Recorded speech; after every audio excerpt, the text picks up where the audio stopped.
Man, ain't that something?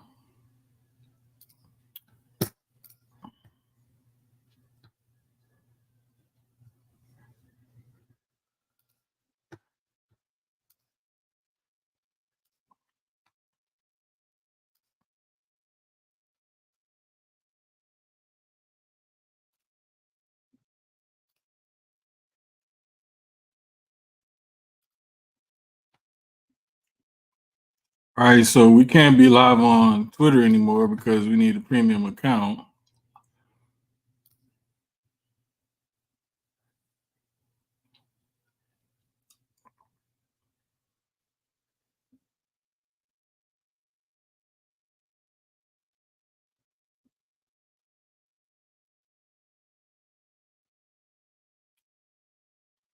So I'm trying to figure out.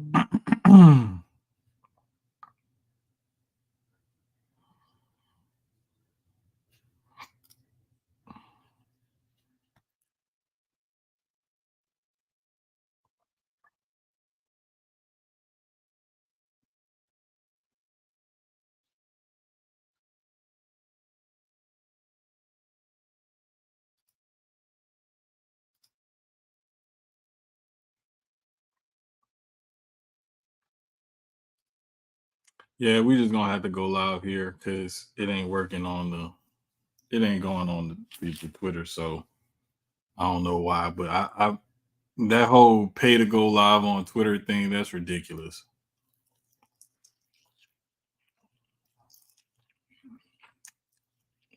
And yeah, y'all about to watch me snack on these chicken wings while we wait for Keys because I'm hungry. Life been crazy. So I'm sorry. But yeah.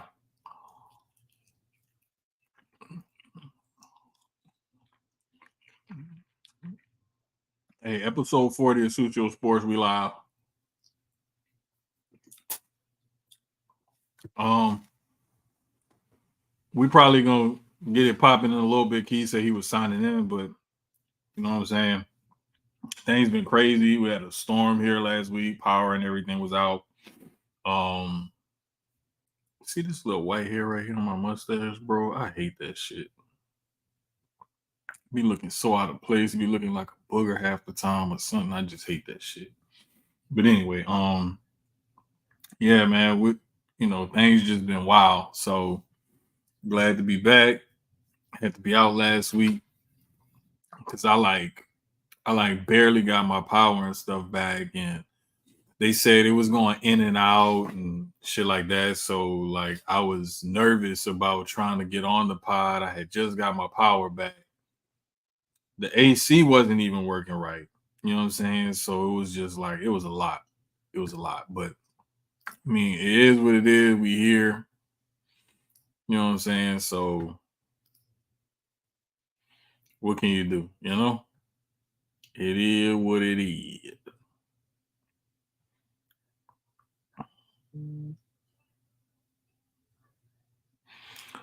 But I mean, hey, what can you do? You know?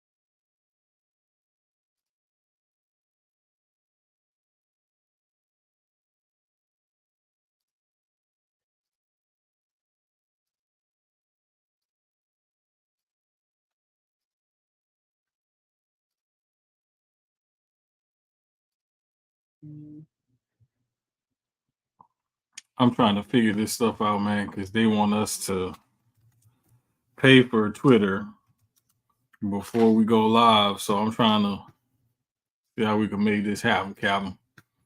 It's kind of fucked up that they do all this to you, but it is what it is.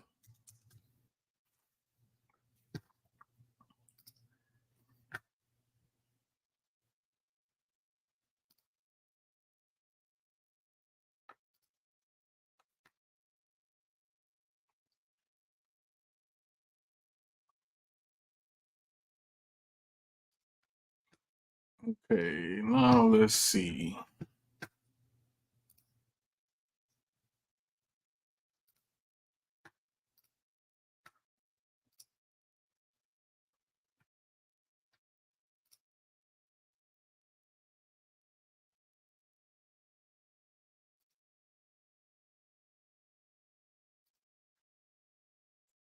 Yeah, it still won't let me go live to my Twitter.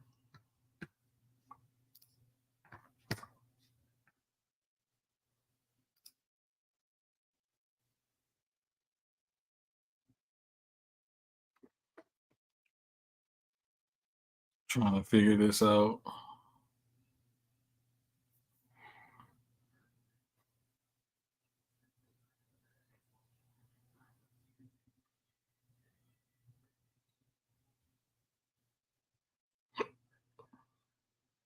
Oh wow. Hold up.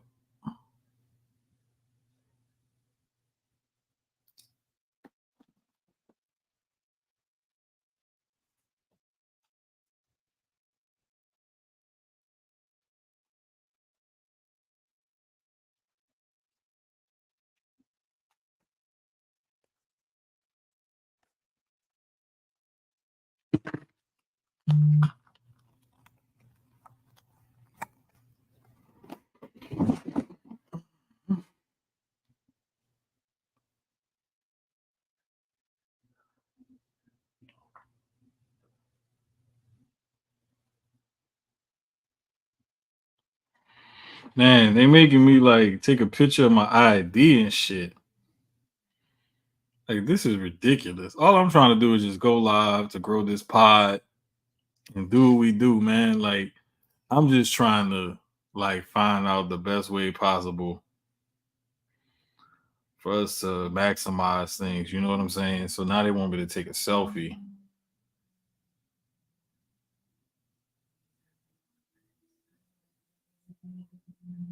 Okay.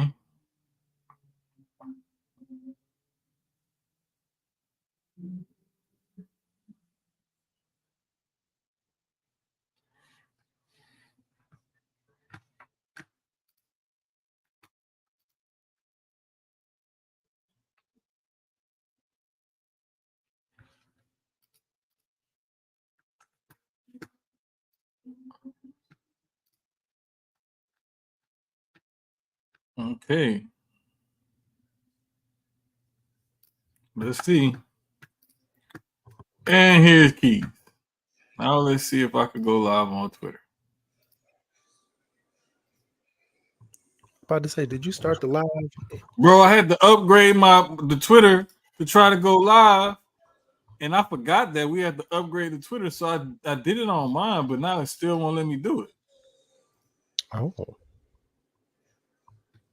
Oh. Let me see. Yeah, it still won't let me go live. Like we Huh? live on YouTube, but it won't let me go live on Twitter. Well, that's different. I'm about to say last week, it just let me click it. They must have just changed it, bro. Like, Hmm. Hmm. see, it says a premium account on X is required to create live broadcasts on their platform. Please upgrade to a premium subscription on Twitter, X, or stream to a different destination. But I did that already.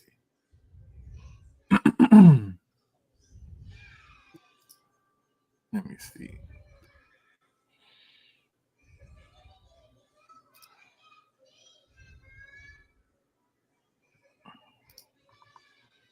Sloan Kettering. All right, How's it it's going? saying okay, I don't know what they're doing. How's it going, brother? It's saying it's up. What the fuck?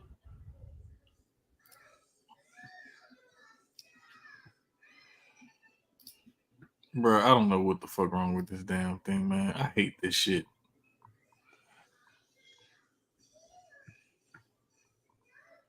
See, this the shit that be fucking you up, bro.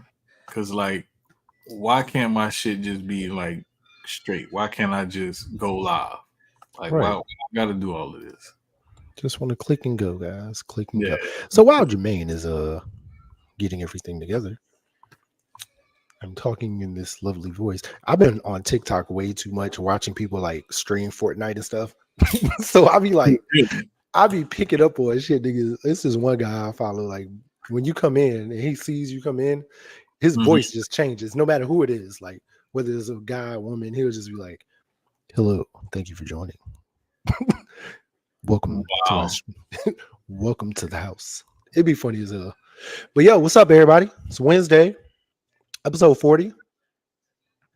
Susio Sports. I got premium. What the fuck? It's been fun. It's been a fun week. Been crazy. Crazy week in sports. Should be wild. A lot of different things going on. A couple of topics we're gonna touch on. One that I don't think I watched a movie last night that actually made me like look up and research this topic that we'll talk about probably near the end. I don't think I want to start with that one, but it was actually super dope though, like when I looked it up. So that was cool. Oh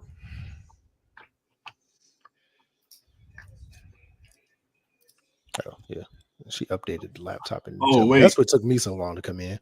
But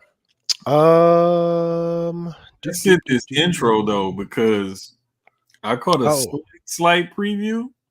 But so I didn't. I don't even know what was on there because I didn't change it. So it might be an old one. Hold on, I'm looking now. First off, forgot my AirPods is on. Oh, you did? I was just on the phone with my sister. I just met I can tell you guys because it's still funny to me. So I have a baby sister. I just literally, we were just on FaceTime. I just met her for the first time. And we've been talking for like the last 2 hours, like really talking. It's so crazy how you have siblings, like in general, but we're so much alike. And it was so funny. Like she's like the little version of me. That's not my child. So crazy. It really is though. So that was like dope and cool. Like she goes to Bethune-Cookman. So that's lit. I'll be at their homecoming this year. got me a reason to go there. Like you really needed a reason. I didn't need it, but big bro in the house now. What's up, man? Hey, on campus like Drewski. Where the Q's at? All right, let me not. They get on my ass like they got on him.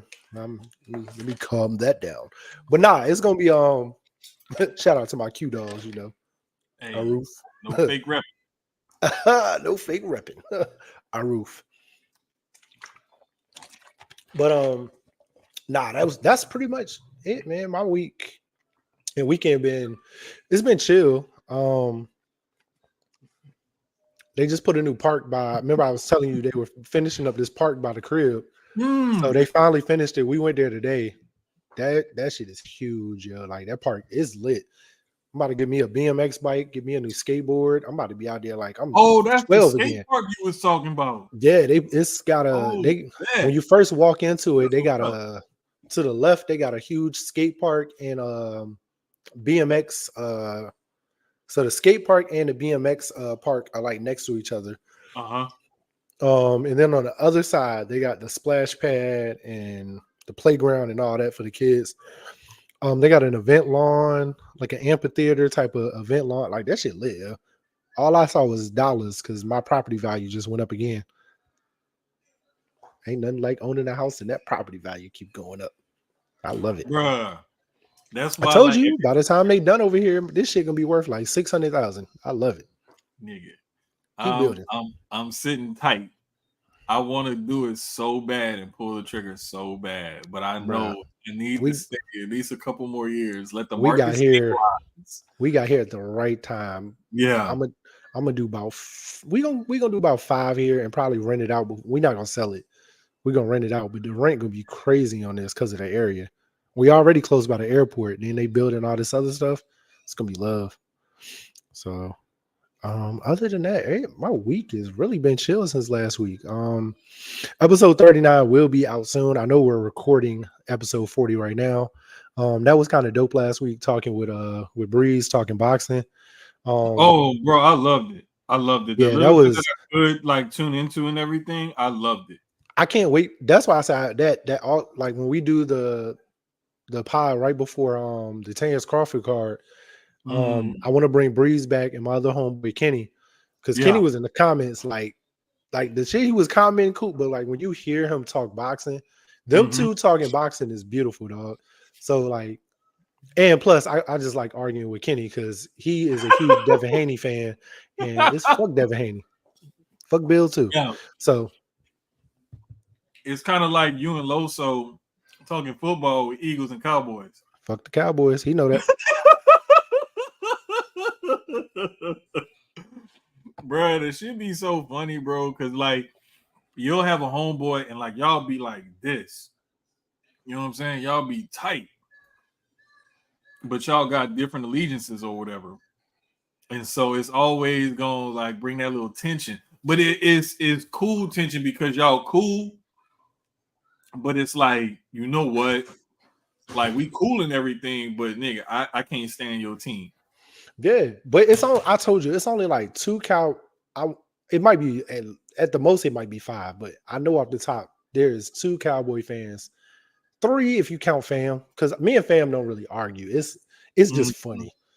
But between Mika, Fam, and Loso, them are like the only Cowboy fans I legit can talk to for real. Like everybody else annoy the fuck out of me. Yeah, because it's only certain Cowboy fans I feel like that with, and I'm a Saints fan. But I'm just saying, like, there's sometimes like certain people in certain fan bases will make you appreciate that person more because it's like the rest of your fan base I can't fucking stand at all. But I like you because you're at least a reasonable person. Like I know a couple of Cowboys fans that I'm been cool with for years, and I love them dudes to death. But they're different because they're more realistic and they call out the organization for all the dumb shit that they do and say. So they're not like some of those delusional Cowboy fans where they just be like, no, this team is the greatest team ever. They can do no wrong. They should win a Super Bowl every year. They're not that. They're like the realistic Cowboy fans. So that's why I like talking with them. Matter of fact, Dre on 290, my homeboy Dre that drive trucks. Oh, mixed up coon ass, half Mexican, half white Dre or whatever. He a Cowboy fan. Yeah, that was funny. That I like we fuck with each other though, because some of his people from Louisiana, but he Mexican too. Okay, like he get the best of both worlds. So he Creole, he like white Creole, but then Mexican on the other side. Yeah, man, that's fire. That's a fire ass combo. Yeah, that's crazy. That's dope as shit. Huh. Yeah, but Vin, I ain't even speak to you, man. My bad. I see you in the comments there. It was good, Vin. We got to get you back on the show too, bro. Definitely got to get you back on. USA Olympic. Was that mine? Did mine just do that? Hold on. Oh, that wasn't mine. That was his. Is that mine? It might be. You started saying something, and then you stopped. And then it went. Oh, that might be mine. Oh, not my internet. It is storming on this side. So if I do drop out, that's why. It's horribly storming bad on this part of town. So, bro, I can't even tell. No. So I went back and watched last week's, like near the end. It started storming, and you could hear this loud boom. Oh shit! And I like jumped. I didn't realize I jumped till I watched it back because it was loud as shit, and the shit scared the fuck out of me. I was like, "What the fuck?" And it was so loud, Breeze. It was so loud that Breeze heard it, and he was like, "What the fuck was that?" I was like, "Bro, I was like, I think it's storming," and then it just like a downpour out of nowhere. Yeah, I like there was a couple of times I remember it rained, but like one time it rained, I was in like the kitchen area over by the breakfast table doing it there. And you can't really hear it too much in there. But when I'm here in my bedroom against the wall right by the window, for whatever reason, like you can hear it because there's little corners of the house where the rain falls off at or whatever. So it's really, sometimes it could be loud here. But like the couple of times I remember, y'all didn't hear, I could hear it, but y'all couldn't really hear it. So it's strange, man. But overall, like, been a crazy week, crazy weekend. I was telling everybody, like, last Wednesday, like my power had like just came back on. And I was nervous about it cutting out or the internet cutting out because everybody whose power came back, I ain't gonna say everyone, some people whose power came back on, they experienced like blinking and outages and stuff like that, or like some people's internet didn't stay on, or it's just been, air came back, everything came back on. I tried to cut the AC back on, it wouldn't cool off. Like, it was like, bro, it was a mess.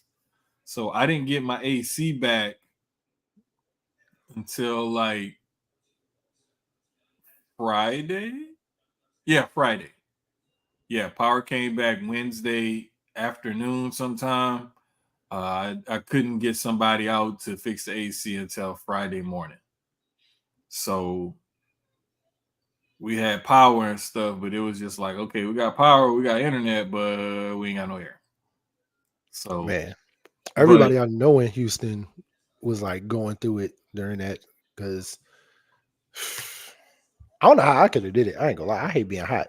I was miserable today outside, so I know if my house was nah, I couldn't have did it. Nah, bro, I had to find a whole new place to go. I've thugged it out a few times in not hotels, in hurricanes or whatever conditions, power being out and stuff like that. Growing up in New Orleans, you just learn how to deal with it. But like I was telling my kids, I was like, at my grandmother's old house, me and my uncle in our room, like the windows weren't like perfectly lined up on the opposite sides. Like one was towards the front of the room and the other one was towards like the back of the room. But we would open up both of those windows and open up the window in the back corner. And like we would have 3 windows up to try to get as much airflow going as possible. And one thing I did tell my uncle, I was like, look, if I figure out where the wind is blowing and we hook up the box fan in that window, we can try to pull some of that air in and try to circulate it. Bro, we was doing all kind of shit. But that back then, that fucking setup in that room at my grandmother's house, that's why I got addicted to having 2 TVs. Because this was at the height of the Monday Night Wars, right? And you would have WCW Nitro and Monday Night Raw coming on, sometimes at the same time. Sometimes one would start, the other one would start an hour later. Nitro would always start at 7, Raw would sometimes start at 8 Central. But like, especially when my uncle worked down the street at this school, he would come home, him and his homeboy that he worked the night shift with, they would come home and watch like an hour or so of Raw and Nitro and then go back to work. I would record it for him on the VCR. Dating myself. But that's how come we made 2 TVs. We had one TV, regular TV with the cable box and everything. And then we got a splitter from a homeboy of mine and ran another cable line to the VCR and hooked the VCR up to a computer monitor that we had. And that's how come we would have 2 TVs that would control 2 different things. We had, basically you just use the splitter. And that was just, so they showed up with a cooler full of ice and an oscillating fan. That was the other move, man. That was the other move. If you had a bowl of ice and a fan, that was like a poor man's air conditioner. And we would do that sometimes. But the funny thing about it is, my uncle, he had a waterbed, old school. So like, if that mattress got cool, like you could really like cool off. So it was crazy because one time he came home and he caught me making a fucking mess trying to put ice in the waterbed mattress. Nigga, it was bro. I did. We used to do some crazy shit. We made a bike with a steering wheel one time. Like that's the kind of crazy inventive like entrepreneurial, whatever kind of crazy shit we would do like back then. But yeah, man, it was wild, but we got through it. But no, I'm glad you guys are good and came out on the other side of that for real. man, look, I still gotta fix my fence. My cousin was supposed to come help me, but it was raining last weekend. Then he gotta go to wait, today Wednesday? Yeah, he already in New York. So he was like, bro, I'm not coming back till like first week of August or so. Let me know if you still need help. I was like, all right, bet.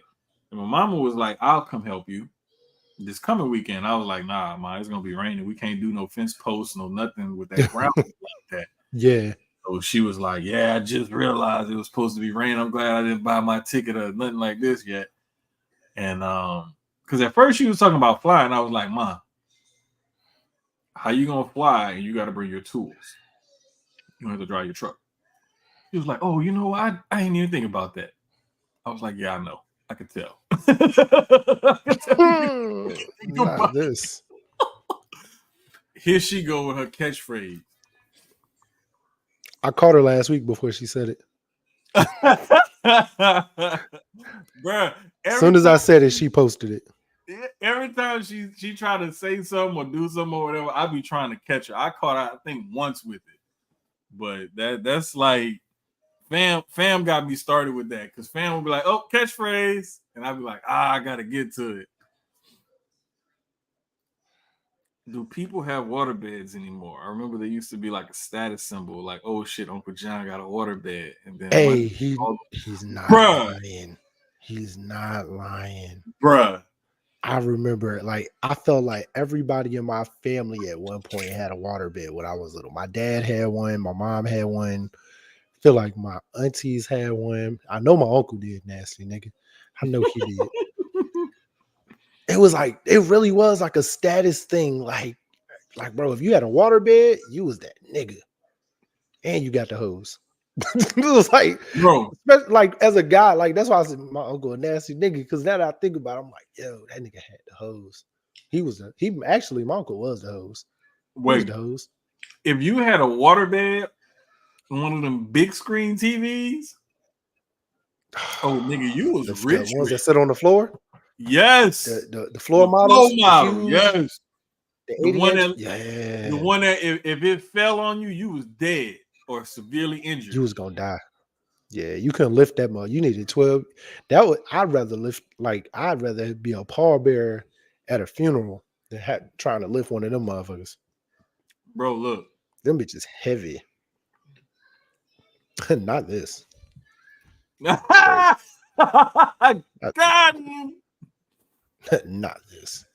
Yeah, my Uncle Ronald had gave it to my Uncle Mike because him and his wife, they was like, we're going to change their house around or whatever, and they was getting rid of it.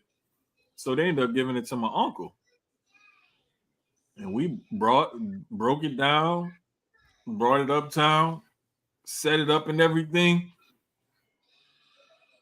Bruh, that room he had a water bed.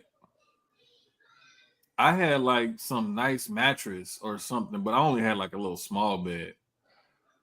We had the mini fridge, 2 TVs, the sound system with the 60 disc changer and the tape deck. The floor models with the wood grain. Ooh. And what else did we have? We had something else up there, bro. But like anybody who was uptown, like our great grandma had that one. Motherfuckers remember that shit, bro. Like niggas used to love coming over to like our house was the house to be at. And don't talk about when I got the cable box fixed. All the channels. What? Hey, bro. I miss going to my grandma's house. It used to be lit when I was little. Yeah, Sierra, I feel you, bro. We thought we. They say this is a big rich town. Hey. Yeah. I just come from the poorest part. Bright lights, city lights. I gotta make it. What? I miss power. I miss power. I miss power. The original power though, not the remake shit. No. I like the new ones. The original power fire, but like I no The lie, I never spinoff even with watched Ghost. the shits. Yeah, The you gotta office or whatever. I never even watched them. you gotta watch the new ones. Ghost is that joint with Tariq. That shit, boy, about it. At the point that we are now in what we season 4 or 5, whatever, he has now turned into Ghost. So like in the beginning, it was like him fighting, and by the end of the first season, he was slowly starting to change into his dad. Like he was Wow. adapting. So like now, that nigga's little Ghost. That shit fire. Bruh. Like the one thing I'll tell you is like how everybody hated Tariq at the end of Power. It's like with this one, you hate him, but he's starting to turn you. I'm gonna tell you, by like season 2 or 3, you're gonna be like, I like this little nigga. And see, that's nigga. what people been telling me, and I'm like, I don't know through the pandemic or what it was, but like I just lost track of the episodes and shit, and never like the last episode I remember was that one shot at the end of that one season or whatever, where it's Kanan, Tommy, and Ghost sitting in the car, and they plotting on Drake. Oh, I remember that. That's the last one I remember seeing. Okay. That's the last one I remember seeing. Like it was just that I don't know what happened. Like I said, I don't know how I lost track of it or whatever, but it was just over time I lost track of it. But yeah, like I think it's a bunch of shit I gotta watch, bro. Like my daughter was telling me I gotta watch Receiver on Netflix. Receiver was good. I was gonna put that on the rundown, but I wasn't sure if you watched it. I haven't watched it yet, and she was telling me about my coworker. Everybody was telling me about. It's good. Like the QB one was good too. I think Receiver is dope. I hope they do like I want them to do a defensive back one next year, like a defensive back safety one, then do a running back after that. But I definitely want that next one to be on defense. I think it should be defensive back, cornerback, safety. I think that one will go crazy. But it's dope though. It's just like how QB was, like you just following the receiver and yeah. Yeah, we were ready for Dre to go, and the way Dre died. Everybody was. Everybody was. But yeah, it's dope. Following not Travis Kelce, George Kittle, Amon-Ra St. Brown, Devontae Adams, Jettas. And I think Travis Kelce in there too, right? If he is, he's like, I haven't finished it myself. I'm like 2 episodes away. Because this is I don't think they touched on Kelce yet. I thought Kittle was the only tight end that was on there. If I'm not mistaken. Uninterrupted. Uninterrupted? No, but you know what? I got Vice on my Roku TV in the front. I'm gonna look that up. I haven't watched it. I just caught up on I've missed 5 episodes of The Shop. So I just caught up on those. I love The Shop. I was telling somebody the other day when I was talking to him, I like what LeBron did with The Shop. The way it's always, when you look at who he has on those episodes, it's always weird, right? Because you're just like, huh? Like the last 2 had, one of them had, the first one, the last one had Glorilla, and I forgot who else was on there. But then the last one, the most recent one, had Sexy Red. It was like Sexy Red, Andre 3000, a couple other people. And it's always a Hit Boy and somebody else. MGK, that's who it was. Was it MGK? No, that's the one with Glow. That one was Glow, MGK, and Johnny Football. And somebody else. But it's always interesting because when you look at how the people that be on there, and you don't think that some people, you wouldn't think like a Glorilla or a Sexy Red can sit in a room with like an Andre 3000 or the people that they sit in the rooms with and hold conversation the way they did. If you haven't watched those episodes, definitely check them out. Like both of them was, to me, the episodes were dope as shit. Yeah, so I didn't know this was NBA stories. It's based on NBA story. Oh, okay. I have watched that one. So the first one I watched was the Seattle one. They did one on Sean Kemp. Yeah, the Seattle one was fire. I love this. That was the only. No, bro. They did an episode on Raymond and Kenya Mart. Hey, bro, let me say something, dog. K Mart is my nigga. I love what he's doing in his second career. If it weren't for him, I probably wouldn't watch Gil podcast because I hate everything that Gil says. Like Gil has become that podcaster that I feel like he's turning into the Skip Bayless, Shannon Sharp, all of them. He talks for shock value. Yeah, it's clickbait. He's a shock jock. It's clickbait now. It's not like nothing like. And that's why, matter of fact, since we're talking there, I know what topic I want to start with now because we're like 36 minutes in also, and we ain't even hit it. Let's go. But when Brandon Jennings went off on him the other day about the whole Bronny thing, right? And and we talked about this in our chat, like, bro, I'm on Brandon's side because to be honest, and I get what Gil's saying, and like my homeboy Junie been saying it too, like the nigga's the 55th pick, like what do you think he's supposed to do? But at the same time, he's Bron's son, right? Yep. So there's so much that comes with that. That's like if Jordan kids had made it to the league, right? There's so much. That's how I feel. Right. I actually like Rashad McCants. I'm not gonna hold you, bro. He does say some wild shit, but a lot of the shit he says, it actually does make fucking sense. Nothing Gil ever says makes sense, bro. He talks from a vet perspective of stupid. Mm-hmm. That's my opinion. Like he talks from a vet perspective of stupid. Yeah. And he is a full meat gobbler. I hope he watches this so that way it catches him. First off, but he is like, bro is a full meat gobbler. Then he always talking about some of the Lakers like he played for him. Nigga, you were a Wizard you played for Golden State, the Wizards, and Orlando. You want a Laker. Don't be talking some we. Nigga, bruh, you ain't French either. And this is why I have a problem with that whole thing. We, because people be saying we, but I'm like, was you at practice? Was you on the field? Was you at least on the bench? Did your ass at least see the training table to get taped up because you was injured or some shit? No, man. You never put on that uniform. That whole conversation about Bronny is the only, and everybody knows this, the nepotism aside, right? Like, I'm cool with that. Like, Bron has been doing that his whole career. He's been putting people in position because of his position. And I love it. I respect it. I would do, if I was him and my son won't that good, I would do the same thing. But I'm going to tell you where he failed him as a father.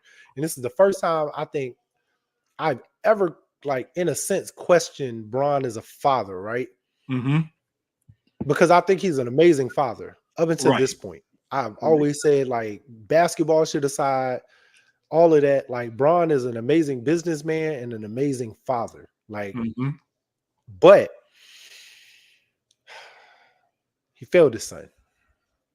I feel like he royally failed his son because you should have, I feel like, cool, you want the Lakers to draft him, that's fine. Do it next year. He needed to go back to school for one more year. It's no way that you miss part of the season. You're not Kyrie Irving. Let's be real. Bronny is not Kyrie, where you can miss majority of the season and still get drafted high, or you know what I mean? He ain't even mid, Sloan. He's not a pro. Bro, he's not what Jaylen Brown said with that audio with Jaylen Brown getting caught saying he's not a pro. That's literally how everybody feels, but it's like a lot of people are so scared of Bron. And I love what Brandon said. Like, everybody is so scared of Bron to actually say the real. Even the sport, it's not too many sportscasters that'll say it. Like LeBron runs the world in a sense. You would think. Like, he was like the ruler of the world, the way everybody is kind of, a lot of people are so scared to just say it. Like, Bronny sucks. And it's so I think he was better in high school. It's like and I don't know if it's because of the heart condition, it affected something in him. Because I've seen football players. I know a football player that got injured in his senior year of high school, still went to college playing, but he didn't play the same after his injury. It was like he was, as a football player, he was scared to cut. It was his knee, so he didn't. Oh, yeah. And he was on the D line too, but it was like he was scared to do stuff. He didn't dig the way he should have on blocks or to get through the line and stuff like that. Same thing with basketball. Like he had a heart condition and a scare, and I get it. But it's like once you back on the court, go hard. You know what I mean? Like I don't know. He shows minor flashes, but I don't even see him being mid at best. If he was not Bron's son, he would be overseas right now. Maybe. If he was like Bron's son, honestly, he'd be back he probably would have been either stayed at USC or he would be somewhere else. But he would still be in college. Honestly, like my true honest opinion, I think the kid has something, but another year or two of college would have helped bring it out. Yes. Even if he decided to go pro and went to the G League or played overseas or something like that, like he just needs some fine tuning to his game and just some sharpening of the pencil. Because what I really see in him, my comp to him was like a Pat Beverly type, a guy that's going to be a defensive pest. But he has more athleticism and has more scoring ability than Pat Bev. He just needs to work on his outside shooting and whatnot. If he worked on his outside shooting, and got more consistent with that, and just kind of got the experience of playing the game or whatever, like seeing him play and he holding his own somewhat on the court, I can see where there's and I'm literally watching the summer league game with the Lakers and the Hawks, and he just checked back into the game right now. But I can see where the skill set is. I see why he was drafted in the second round, and I thought he was a second round pick that has some potential. He just needs some years and some experience and some coaching and whatnot to develop fully. But I think that there's a place for him in the league. Just right now, it's going to be a lot to put on his plate because he's still developing and still learning the game. So I would say if he wasn't LeBron's son, if he was just, this random kid, he would have a scholarship and everything, and he would be at a D1 school. It's just he wouldn't be drafted in the second round after one, partial year of college ball, putting up the numbers that he put up and showing what he showed. But the one thing I will never knock a father for putting on for his son, especially in this kind of situation. And it's like I was telling some of my friends in the group chat at one point, I was like, look, I was barely able to get my son a part-time job at my job. For this man to be where he is and to get his son a fully guaranteed contract, being a second round pick, fully guaranteed. I'm not gonna hate on that man because I wish I could do something similar for my kids. I can't. I wish I could. If I was in that position, you goddamn right, I'd do the same fucking thing. You're not about to sit up here and make me feel bad for providing a way for my kids when this shit literally happens in every walk of life, in every way, shape, or form, in every other industry. All of a sudden, people have a problem with it. And let's just call a spade a spade. It's because it's LeBron. If this was Steph Curry, people wouldn't say shit. People wouldn't say a goddamn thing. But because it's Ronnie James and it's his son, now y'all got issues with it. That's the thing that I have a problem with. But I feel like I said before, though, I feel like if this was when Mike Keyz was coming out, I feel like Mike Keyz would have got the same scrutiny if they came into the league in summer league, in training camp or whatever, looking ass. They would have. It's all on who it is, because like you said, Steph Curry kids, KD kids, no other like players' kids. Like Gary Payton's son won all that at first. Tim Hardaway Jr. won't lit like that at first. He's good now, but he was not. Tim Hardaway Jr. just had a nasty 3, and that was it. He developed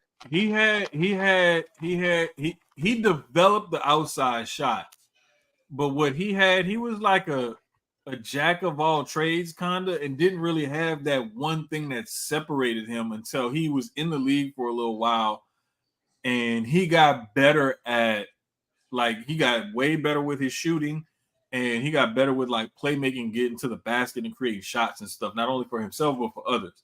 And once his defense stepped up too, it was like it took off for him. It was like he was pretty good at a few things, but not really, really good or excellent or great at a couple of things. And it wasn't until he improved his game that's when you started seeing more about him. But I would say like Jalen Brunson, light years better than what his dad ever was at his best. Like Rick Brunson was a rotation player at his best, never an all-star, nothing like that. Jalen, he a franchise player right now. He definitely light years ahead of his dad. Way better than his dad. Years.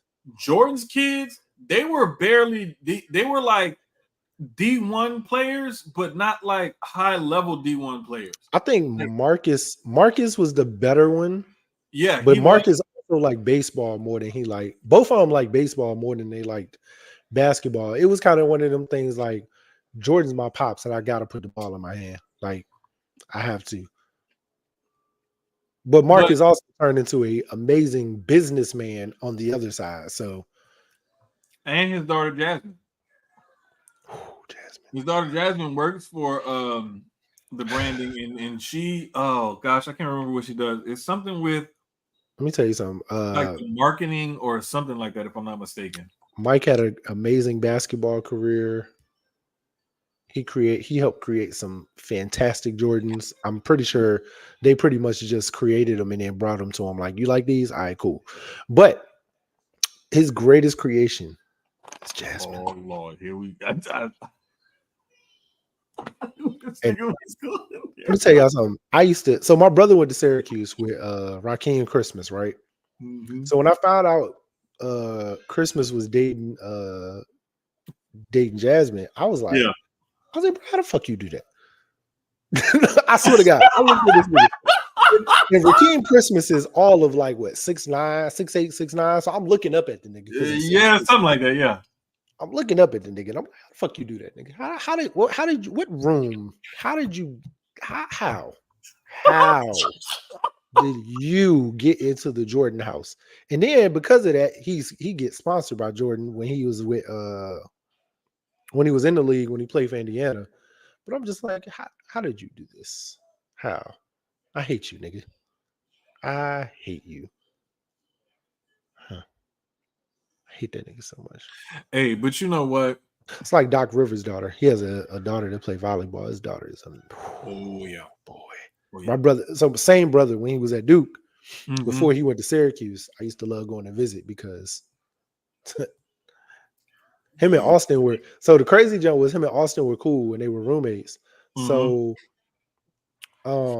it was him, Austin, and the youngest Plumlee brother. I always forget his name. I think that's Mason. Is that Mason? No, not Mason. Mason and Miles were the two that were at Duke together. It was the younger one. I can never remember his name. He was I can't think, but he was at school at the same time with my brother and Austin. So like he didn't get as much playing time though as the rest of them did. Like he did at Duke, but then he didn't pan out in the league. So that's really, Mason was the only. Well, Miles was in the league for a good little minute for real, until he kind of faded away because he played for Denver for a long time. Yeah, Mason, I want to say still in the league. Miles only lasted like about, I think, like 3, maybe 4 years. Yeah, and I feel like all of them were with Denver. I want to say they all were with Denver, but the youngest brother won't. But regardless, I can't remember her name, but Austin Rivers' sister. Yeah, she was fine too. But yeah, Jasmine Jordan, I tell you, boy. Yeah. But no, You know like what? Before we get back into sports, you know what else pissed me off this weekend? This is still sports related. I haven't talked about this on the pod and how much it pissed me off. First off, we need to figure out how to get up to Colorado. First off, cause me and Prime need to talk. Oh boy, how you let this little midget nigga get close to your daughter? Let's talk about this. This little 5'1" micro mini nigga and knocked your daughter up. First off, shout out to them because he proposed to her over the weekend at their baby shower. That was beautiful. I watched it. It really was. It was very beautiful. I love the way first off, the video was long as hell. I'm saying like he did like the dope thing where he's like he wrote down like a lot of shit. So he's running down. The nigga literally ran down from when they met to like when he was about to ask. Oh wow. The video is like 25 minutes. I was like, what the fuck? Just to get to you asking her, it was crazy. But it was beautiful. She cried. I loved it. It was beautiful. But still, how you let this micro mini nigga get next to your daughter? Hey, bro, you gotta do as a father, you gotta do better, bro. Fucking king of R ain't nothing. Bro, let me tell you one thing. I love her too. She another one. I love her too, boy. I saw, I'm gonna say within the last day or so, there was this video somebody posted. I can't remember TikTok, Twitter, Instagram, something like that. It was on social media, but it was talking about how all the best R&B singers are short dudes. They really are. Omarion's like 4'10". The tallest one on the list was like Usher was like 5'7" or so, 5'8" maybe, or Miguel or somebody like that. It was like about to say because Chris taller than me. Chris like 6'4", 6'5". No, he's not. No, I've met Chris. Chris is taller than me. No, bro, he is not that tall. I promise you, he is not that tall. Chris, I think he's like 6 foot. Nah, I'm legit like 6'2". Chris is definitely taller than me. I've hooped with Chris. Chris is taller than me. Bro, I don't think he's taller. Let me look this up to make sure. Chris, I vividly remember like being at VCU hooping with Chris. Chris Brown height. It says 6'1". I feel like Chris was taller than me, bro. Maybe because he's bigger than me. And it felt like he was taller.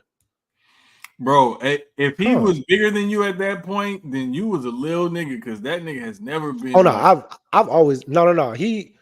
Chris before the I can say it out loud before the incident. No, not the incident. Before the ski slopes. Yeah. Before he liked to go skiing. Right. He did have some size on him at that time before he started slimming down. Mm-hmm. And that's why I say I was like, maybe I'm thinking like, maybe that's why he seemed a little bigger, like taller than in stature than he was. Mm-hmm. No, I know because it was this one dude I used to play ball with when I first moved out here to Houston. He played football at like UH or TSU or somewhere like that. This big ass African dude.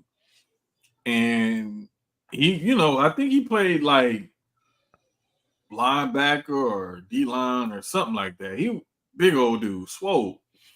But he used to always look taller because the nigga was so stocky. He football player build and shit.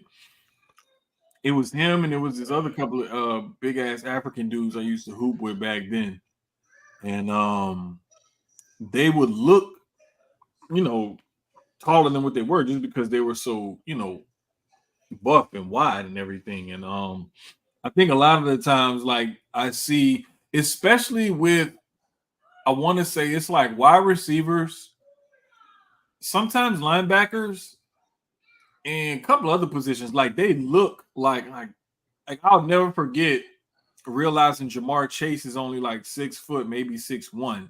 Mm-hmm. Because when I would see him compared to some DBs, he would just like be so much more physically imposing than they were. I thought the nigga was like 6'2", 6'3". And so I'm looking at him and I'm like, damn. But then I saw when my little cousin was there, and Malachi's like 6'3", maybe 6'4". 6, I know he's between 6'2" and 6'4", something like that. But he sometimes didn't look like he was 6'2", 6'4", whatever, because he was slim. Mm-hmm.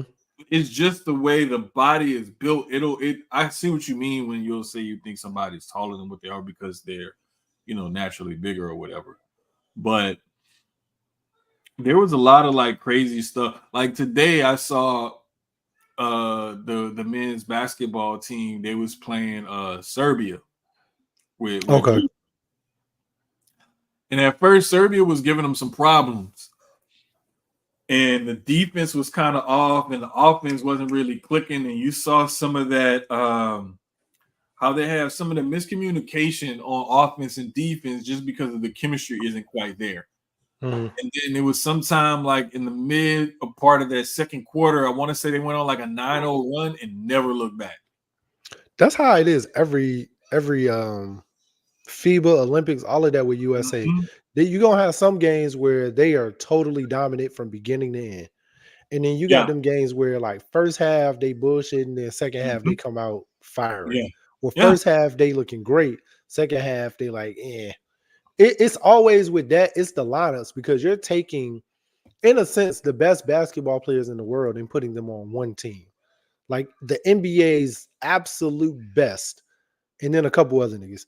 But for the most part, they're the absolute best in putting them on one team together with one ball. Just like we said with Phoenix. Like you have all these stars on one team with one ball and asking them to go out there and now be friends and work together, where in the season they're enemies and coming at each other. So sometimes the chemistry is just there. Sometimes it isn't. Yeah. It's hard because the way I look at it, when you look at a team again like that, bro, we ain't running no plays. Just go hoop. Like that's how I'm coaching. I'm just telling y'all go hoop. We y'all ain't gotta run no plays, no sets, nothing. Just go hoop. Because I feel like with that, if I tell y'all just go hoop, nobody's gonna. I feel like honestly, nobody in the world could stop the USA if you're just literally as a coach, like, hey guys, go do what the fuck you know how to do. Mm-hmm. Just go ball. Yeah. But the thing is, like, man, when I look at that team, like they're gonna put in like certain plays and certain different things like that, but it's like you're not gonna put in a whole lot of set plays. No, you're basically gonna put in some motion, some action, or something, and be like, "Hey, go out there, like you said, just go out there and hoop. Just do your damn, do your fucking thing." Yeah, and you're gonna know, like, guys are all unselfish and they're all committed to playing ball. But one thing that I did notice that it pissed me off as a basketball person, just seeing the selfishness, but also seeing the failure to use your IQ when I know you're smarter than that. But it was a few plays Jason Tatum made where there was one in particular, they were on like a 3-on, I think it was like a 3-on-2 maybe, or maybe it was a 3-on-1 break. And he decided to keep going to the basket when he had a guy on his right that was clearly wide open and another guy on the left wing that could have been open. Like the guy on his right was trying to cut towards the lane. But once he saw Tatum still going, he kind of like started like fading back, instead of cutting harder to the lane. And then dude on the left, he was fading to the corner three, like from the get-go. Like he never like looked like he was going anywhere else, but I'm going for that wing or corner three if he see me open. And Tatum tried to take it and didn't score a bucket, end up losing the ball, rebound, whatever, and then boom, the ball's going to the other end of the court. He did that, like he did something similar a couple of times. And it's shit like that pisses me off because it's like, bro, you're not on the Celtics where you may have a guy or two guys that you don't feel comfortable with passing the ball to, so you don't have to do everything yourself. You're playing with some of the best players in the world. So whatever you need to do to get them the ball, give them the ball, like give up the fucking ball. There's no need for you to play hero ball right now. And it's shit like that pisses me off in these kind of settings, whether it's an all-star game or Olympic or whatever, is when guys don't have the wherewithal to know, hey, I need to pass the ball or I need to make this decision. And that's where the whole like thing of like it's way too many stars on one team in a sense, and it's not team when you got, like you just said, like you'll get a certain player that'll come down and be like, damn, I could pass the ball. That shit. Break. Brick. Nigga over here building houses. It's like, so you gonna pass the ball? Or you just gonna build 5 more? Like, what's up? And that's the thing that I don't like. And I think it's just a matter of, sometimes guys want to they want to establish themselves and be like, hey, I'm one of the best players in the world, so I believe blah, blah, blah, blah, blah. Like, okay, cool. That's great. However, that's one of the best basketball players in the world that's wide the fuck open right over there. Bruh. There's another one right over there. You're covered. Pass the fucking ball. Make the better basketball decision. It's not that hard. And in those kind of settings, you get just as much props for an assist or a pass that leads to an assist, or what they call a hockey assist, than you do if you took on them two guys and had you made that layup. You're still gonna get recognized for being a great player because of what you've accomplished. It's not gonna diminish your legacy or whatever, tarnish your reputation or anything if you just happen to pass the ball or you give it up a little too soon or whatever. Like, nothing is gonna hurt you. But I think this team is still gonna be fun to watch. Oh yeah, for sure. What people don't realize though is that the rest of the world has been catching up. It's not that our guys, our players aren't that good anymore, or they don't care, or whatever it is. The rest of the world is getting better. Like, people in the United States have to realize, we can't think that we're just going to own it like the dream team. Every Olympics or every international competition is not going to be the 92 dream team. Get that out your fucking heads right now. Because eventually the rest of the world does catch up. They do get better. And they will eventually win. Perfect example, baseball. You look at baseball, and some of the best players in the game are international players. To me, if we're talking about the best player in the game right now, it's Shohei Ohtani, and he's Japanese. Let's just call a spade a spade. This man is one of the best pitchers and one of the best hitters at the same damn time. Old school throwback Babe Ruth style, right?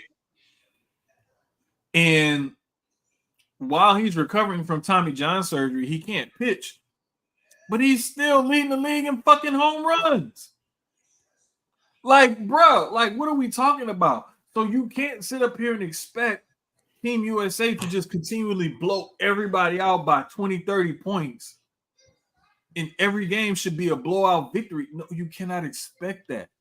They're getting better too. They're working on stuff too. Yep. Bruh, the Kobe shirt. Oh yeah, it's my favorite shirt, man. We were talking about it. We were watching. I can't remember if we were watching. I think we were watching the Euros. I can't remember what match, but me and my boss was watching it, and one player was for Spain, and I can't remember who the other one was playing for. I can't remember. But anyway, they were going hard at each other. And he was like, hey, they're teammates or whatever. And one guy knocked the other guy down. And I was like, man, that reminds me of that time Kobe went to set that pick on or whatever on Pau Gasol against each other in the Olympics. And Kobe laid his ass out. Say, hey, we ain't teammates right now, bitch. Something like that Bean said to him, and Pau was like, this is why I love this man. I remember I think Pau even talked about it after Kobe had passed. He was speaking. I don't think he said it at the funeral or something, but I know somebody had talked to him about it. He had spoke on it. And he was like, that's one of the reasons why he loved him, is because Kobe was always super duper competitive. It didn't matter what the thing was or where. He was always going to be competitive like that. And that's one of the things that Mamba mentality or that killer instinct that I see a lot of these guys today do not have. Athletes in general. Basketball athletes in general. They don't. And if we're looking at football, I want to say Tom Brady was one of the last ones of that dying breed. I think Pat Mahomes has it. You see, I want to say Mahomes has it, but to me, he still has a little bit of that, happy-go-lucky, I'm happy to be here. It's a great Nah, thing. You know, you got to see. It's how he looks on the field. That's what it is for me. Mhm. It is that's when I see it. He definitely still has that. I ain't gonna say still. To me, he has it because when I look back at like the Super Bowl, the playoffs, when they're down, Yeah. and like he gets into that zone and brings them back, whether it's about with his arm or his legs, that's when I'm like, all right, to me, Mahomes definitely does have it. He's probably it's not too many. Like you said, Tom Brady probably was one of the last ones of his generation, at least. Of the new generation, I feel like I want to say Dak has it. You see, to me, the thing that I separate, and I know the that calm champion. under I don't. pressure from that killer instinct, because it's one thing to stay calm in a high pressure situation, but it's a whole different thing to have that, like, I want to step on your throat, choke you out, and stomp your face. Yep. And that's what Kobe, Mike, fucking Tom Brady, um, guys like that. The way, oh man, to hear like guys like Greg Maddux or Randy Johnson or Tony Gwynn talk baseball, the way they broke it down, like to where, bro, Tony Gwynn had more. He had more, like, I think it was some weird stat where he hardly ever struck out. Like, he had more something than strikeouts in his career. It was just unbelievable. But guys like that, like, they wanted to kill you. They literally wanted to cut your throat and watch you bleed out. And like nowadays, I don't really see, like, I'll see, like, okay, I'm calm, I'm relaxed, I can handle the moment. I see those type of guys, of course. But I don't see that I want to rip your heart out and watch you die. Like, I don't see that level of, like, you know what I'm saying? But I mean, there may be some guys coming up that's, kind of looking toward. Now, one guy I will say, a younger guy that kind of looks like he would give me that vibe, but I don't get it from him yet. And I don't think we'll ever get it from him. He just kind of gives that confidence, is Joe Burrow.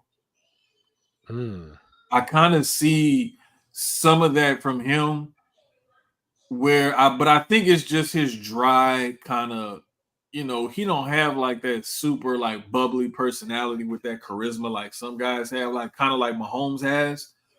He's more or less like kind of reserved, kind of calm, stoic is what I'll call it. But I remember like Drew Brees was kind of like that, but he was kind of laid back with it. Like, he would always want to always get pissed off with Sean Payton if they didn't, and stuff like that. Like, Drew was always like that. But that breed, that generation, that those guys are dying out now. I don't want to say dying out, but they're not who and what they used to be, is what I'll say.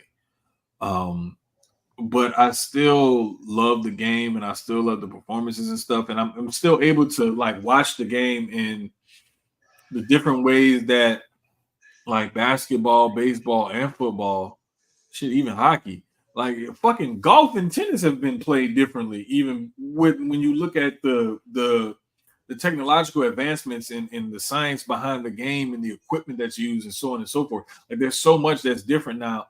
But I'm so thankful that I'm not one of those guys that's like, well, it's not what I used to watch, and I don't like this. Bro, I hate that with wrestling. Like, that's like Yeah. to me the worst thing to hear, Bruh. when you're watching like any sport for real, for real. It's like, man, it's same as it used to be, man, back in the day. Bruh. Like, bro, it evolves. That's music, sports, anything. I actually hate that. Me personally, I do hate that with music too, because it's like music changes. That's like our elders from the 70s hated the music in the 90s. Yes. People from the 90s hated the music in the 2000s. You know what I mean? Like, a lot of the people, at least from the 2000s, hate the music now, or people from the 90s can't stand music now. it's starting to get back a little bit to like their type of music with the Kendricks, the J. Cole's, the Big Sean's and stuff like that, lyrical. But sports is the same way. It evolves, it changes. Football is not the same. The rules change. Basketball is definitely not the change. Not the same. Hand checking being the biggest part of that being gone. You can't, like, defense is not the same. Football, you can't hit the quarterback the way you used to back in the day. Back in the day, you used to be able to come off the line and tag their ass. Too. It's no more one-on-one. You can play some zone defenses in the NBA now too. So yeah, like you're not getting like a lot of like you said, one-on-one with the center or with the guards, and it's so everything has to evolve and change with the times, though. You just if your mind has to adapt and change to that also. So, bro, just one of the things I noticed about the way the game has changed, especially like with football, I'll say recently. NCAA 25 just came out, football. Right? If you got the early edition, like me.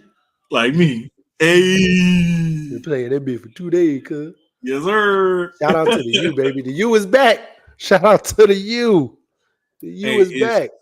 GEAUX Tigers. Go Tigers. Hey, man. Let me tell you, I got we playing Georgia in the national championship. As soon as this pod is over, I'm about to go win that. Matter of fact, I got a text. My homie I used to work for at LSU Rivals website. Like, it was weird because it's this kid. It's two kids. I went to cover an interview here in Houston that committed to play for LSU, that are freshmen on the team, a linebacker and a wide receiver. Bro, the wide receiver, Jelani Watkins, one of the fastest players on the game because he has legit track speed. Like, dude got like 98 speed with like 97 acceleration and 95 agility or some shit. Like, he cold. Nah, it's been so that's the other side of it that I find real dope. Like, so for me being like locally here in Virginia, it's dope to see a lot of the parents who like have kids that are in college right now, and like they get to see their kids in the game, like in a college game. You didn't have to wait to see if they made it to the league for them to go and be in Madden. So like that's been real dope too. And a lot of the littles that I know that are in school. So that's actually kind of dope. I wish it was like a way for me to take them off the school that they at and put them on my school, because I definitely would do it. But that's been like that transfer portal, youngin. Get that transfer. Right, I'm hoping they do. Man, I can't. I'm interested to see how that goes. Like after the national championship game, I'm definitely at that point where okay.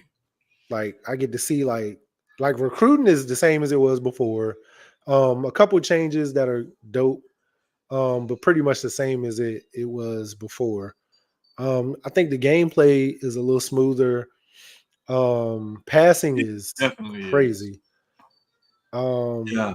For the most part, I definitely, it's had its glitches like any new game, like any game.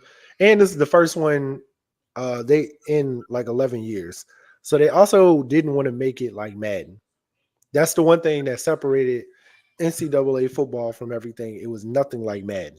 So they did at least keep that going. They did a good job with it, and we talked about, and it's only going to get better. Like we talked about it yesterday, and on we talked about it yesterday and stuff earlier today. But like the gameplay is smoother to me. But one of the things that I've noticed about the way just the game has evolved and changed, the last time we had this game out, LSU had a bunch of like power run formations and stuff in their playbook. Game come back out, LSU don't have no, like all of their power run formations is out of shotgun and pistol. Yeah, Miami is the same. No single back or everything is option formation or nothing like that. They don't have no pro T, no none of them basic traditional old school. Everything is from shotgun or pistol.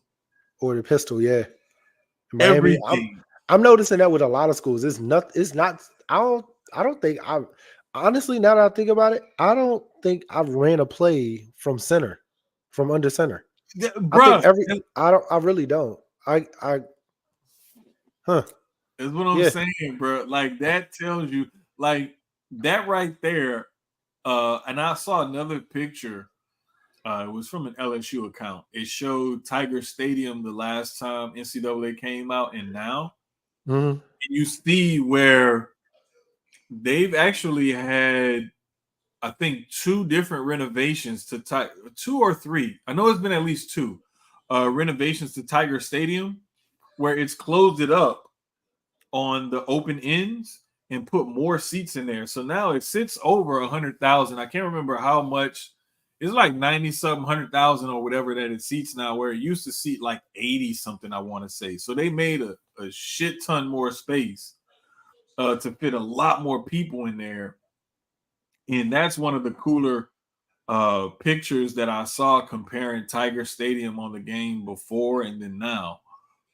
But things change, they evolve, and we have to grow with the games that we love to watch, or we're just going to get left behind and be old Yep. and miserable, wondering why the game isn't played this way anymore.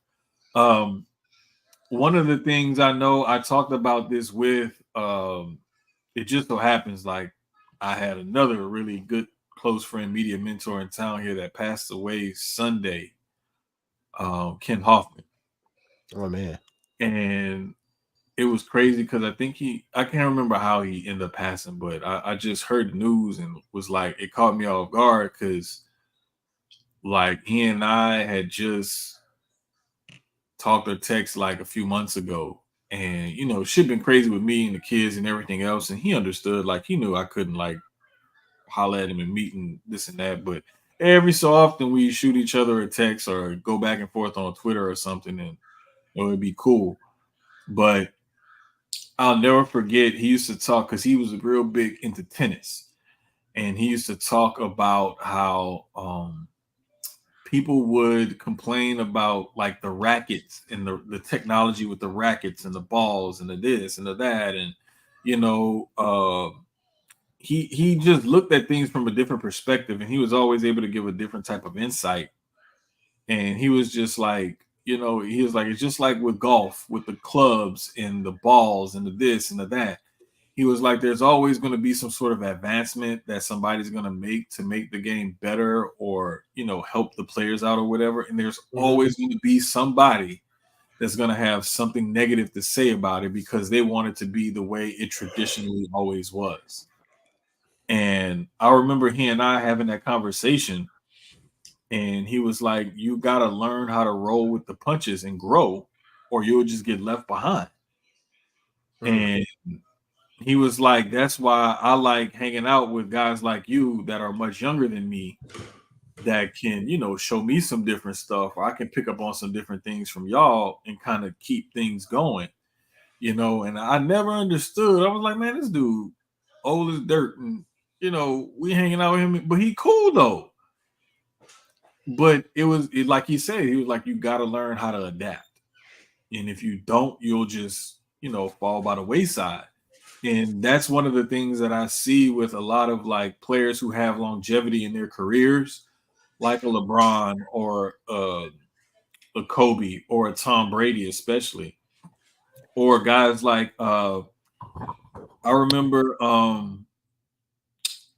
Greg Maddox and them, Randy Johnson, some of those guys, like they always were the same style of pitcher, especially like some of the power pitchers. But some of the power pitchers I noticed, they use more finesse the later on in their career that they got because their arm just couldn't do it anymore. So, but Greg Maddox, even though his fastball was never more than like 91, 92, when his fastball dropped to like 87, 88, he learned how to locate it better and put spin on it and whatnot. And Greg Maddox could damn near hit the head of a pin with a baseball on point because he was that accurate throwing the ball. And Drew Brees and Tom Brady are two guys that I saw make certain changes to their game and their careers the longer they went. Like Brady at first was more of a game manager. and then he just started like being so accurate. He really was. And then he even grew his arm strength to get a deep ball when he had weapons like Randy Moss and whatnot. Mm-hmm. So it's like you saw him morph and change his game depending on who he played with and who he played around. Drew Brees became one of the most cerebral, accurate quarterbacks in the game. Like he just knew everything everybody was supposed to do on both sides of the ball before they were supposed to do it. So because he was limited physically, he knew mentally I had to be there. Ray Lewis is another guy I love hearing talk about the game of football and how he always studied and thought and whatnot. Dennis Rodman was another one. I loved hearing Dennis Rodman talk about basketball, playing defense and rebounding, especially because Dennis would study the way guys shoot, their shooting motion, the rotation, how it's coming out of their hand, the whole night. He was like, he studied it down to a science to where he knew if the ball hit the backboard or the rim in a certain spot where it would bounce and spin to. Like that's how much he studied rebounding and broke it down to an exact science. To where listening to this man talk about just rebounding was interesting to me because he studied it and broke it down that much. But there's certain things like that in the game of basketball that won't ever change. Just like blocking in football.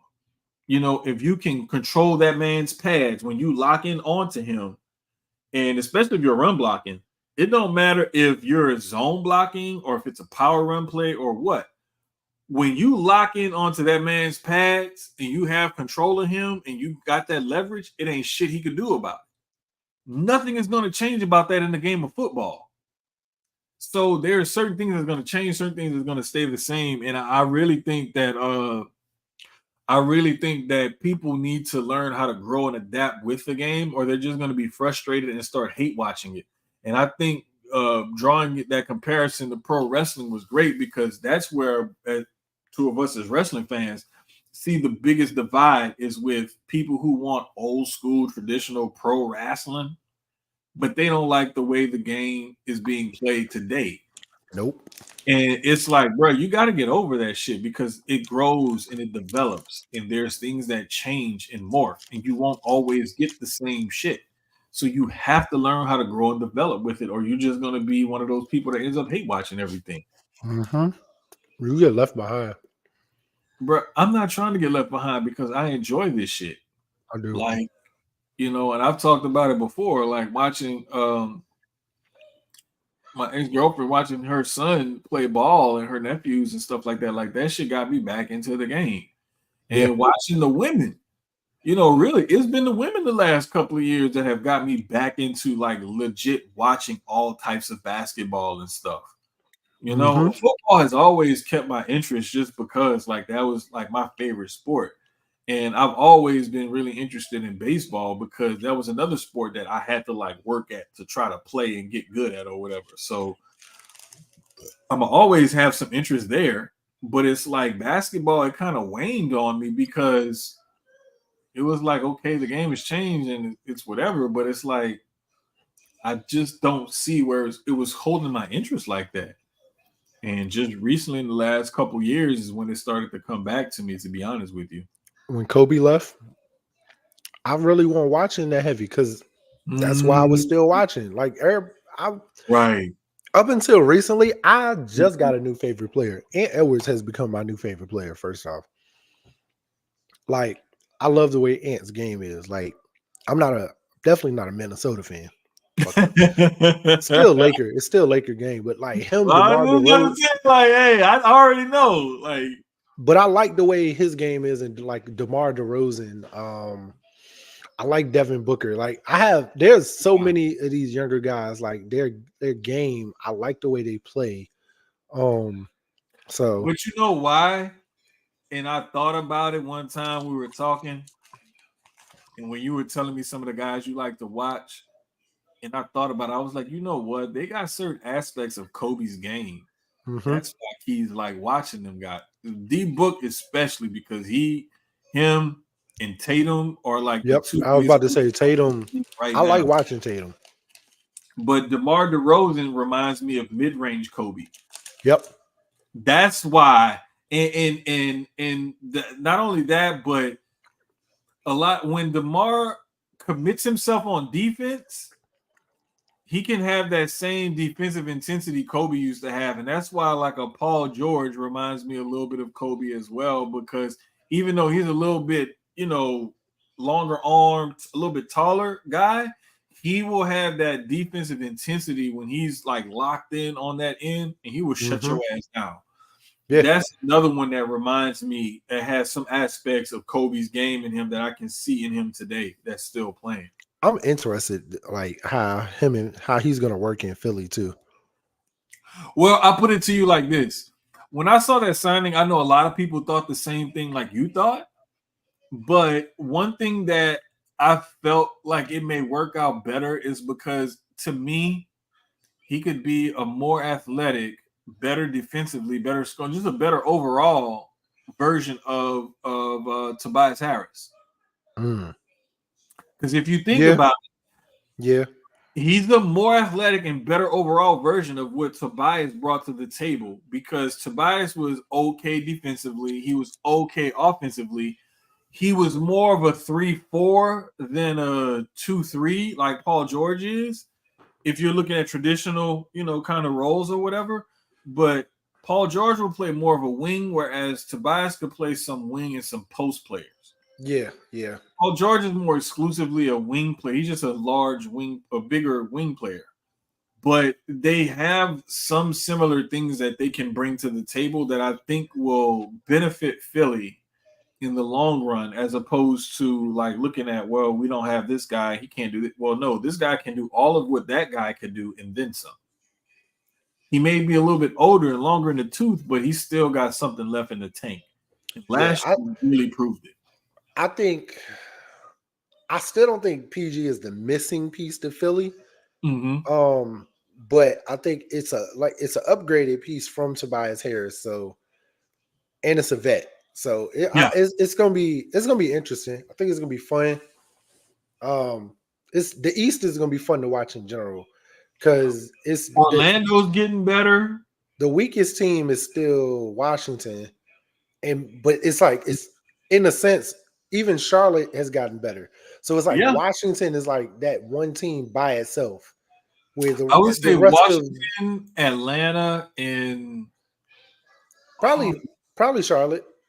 Probably Charlotte. I would say Charlotte. But I was talking to Brooklyn on Facebook. I don't think Brooklyn's gonna losing Mikal Bridges was huge for them. See, they're in a total rebuild mode. So like I just cast them aside right now for the next year or two at least. I cast them aside because I don't think they're gonna even be a factor. But the teams like Atlanta, Charlotte, and Washington, like they made some improvements to their team to where they feel like they can start to compete or, start to move in the right direction at least. But Washington, I don't know, man. I think that this coming season, I want to say it was JR I was talking to on Facebook on one of those group pages. Yeah, it was JR. And JR was like, I really think that this upcoming season is going to be the most exciting one in the long time or something like that. And I said, I wasn't trying to troll or nothing like that. I was just like, why you think like that? Like, I'm trying to see your thought process. And he was like, well, every team got significantly better in some way, shape, or form. That's what me and Breeze was saying last week. The parity in the league across the league is so much better. There's less teams that are ass now than it used to be, where there were way more teams that were ass. Now, there's overall like maybe 3 to 4 ass teams in the league where you got 28 really good playoff contending teams now. Like either they're there or they're almost there. Right. You can see them like deep and stuff. Compared to a few years ago, it was more like 10 to 15, if not 20. There was only 4 teams that you knew could make it to the NBA Finals, where we just had the Mavs in Boston.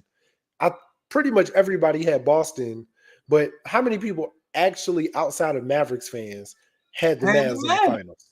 It was Denver. Most people probably had Denver going back for real. It was, and I remember when we talked about it, we even talked about some of the lower teams in the West being able to come up and come out of that West because they have vets who've been there and done that kind of sort of. And the Mavs end up being that team that made that come to fruition, but none of us really thought that they actually had a shot. Like everybody was on Denver, maybe Minnesota, OKC. Those were pretty much the three teams in the West that mostly everybody was looking at or picking. Not many had the Mavs doing what they did outside of Dallas. Okay, so let's just call it spade a spade. Dre, I don't think Washington is cursed. I just think that they could be. I just don't want to say like they just have a lot of bad decisions that they make and a lot of bad leadership and whatnot. City has bad juju. Outside of the Nationals and when the Mystics won the championship a while back. But outside of that, matter of fact, didn't they do it in the same season? It was the last time I think the Nationals and the Mystics won the championship in the same year. That was 2019. Was it 2019? I remember because they beat the Astros here in Game 7. Okay, so was pissed because that was the last time where the whole city was so lit. 21? Let me look it up, man, because that was gonna drive me crazy to fucking figure it out. I know it was recently. It hasn't been like that far off, but I remember it was the Nationals and the Mystics both won the championships in the same season, and the joke was the Wizards won't do it. They won't. They're nowhere near it. So, but I still 2018. 2019. Okay. It was 2019. Okay. I definitely think that city is cursed. They make, like you just said, they make horrible fucking decisions. I think the Commanders actually got it right this year. Jaden Daniels. Right. Are the Wizards cursed? Yes. Yes. Like, Dre had to correct that because I was like, hey. As a city, their other sports teams, not so much. But yeah. You know, it's funny, man, because like you just see like a series of like piss poor decisions that they make year after year after year, and it's like, are y'all doing this shit on purpose? They're watching money. That's ever want to win? Nope. They got never mind. They just washing money. That's it. That's all. They washing a little. Couple millions, billions. That's it. That's all. I mean, things might change now. New ownership now. So things may be different in Washington. You know, only time could tell. Amazing pick this year with Jaden Daniels. He's going to be a great fit in Washington. Scary Terry finally got a quarterback that's going to get him the ball. So it's definitely going to be fun to watch. It's definitely going to be fun to watch. This football season, I said basketball and football this year is going to be hella fun to watch. So, definitely. I can't. And like, we got a few guests that we can't wait to try to pull in for football. See, like this week and weekend and shit was crazy. So, like, I forgot to reach out to our guests like a day or two ago and like touch bases with them or whatever. But like I'm starting to get back into the groove of things, get a little more focused now. So like we'll make sure we start lining up those guests better accordingly. And speaking of Washington, Brandon Ayuk. Thank you. Let's really talk about this. Because when this shit dropped today, motherfuckers lost their mind and act like, oh my God, he requested a trade. Bro, have you not been watching how the man has been requesting a trade for like the last 2 months heavily? Like, and he's all but come out and said it. He's literally said, I want to go to Washington or the Steelers. He's all but like officially just said, I want out. Yeah. He indicated. Wants to get paid. Everything that he's indicated is, all right, let me go. Leave. But at the same time, right? And I've said it, like, bro, you're still under contract, man. You're still under your rookie contract. Like, play that shit out. If you don't want to pay you at the end of it, technically you'll have like 2 years because you got this year and then you got the 5th year option. No, he's in his 5th year option this year. Oh, so he's in it this year. Yeah, this year because I looked it up. Was it yesterday or was it Monday? I can't remember, but I looked it up one of those days. He's in his 5th year option this year. they can tag him. I know at least once, maybe still twice. I can't remember exactly. So he's possibly stuck for 2 seasons. He's stuck for maybe 24 3. and maybe 25. If they franchise him. At the most, 24, 25, and 26. If they 5th-year option him this year and then 2 franchise tags, he's there through 26. So whenever I see stuff like this and there's a potential franchise tag looming the next year or two, I say, okay, that's 2 years, guaranteed X amount of dollars. Let's start the extension talks with those 2 years and the X amount of dollars guaranteed on that franchise deal and work up from there.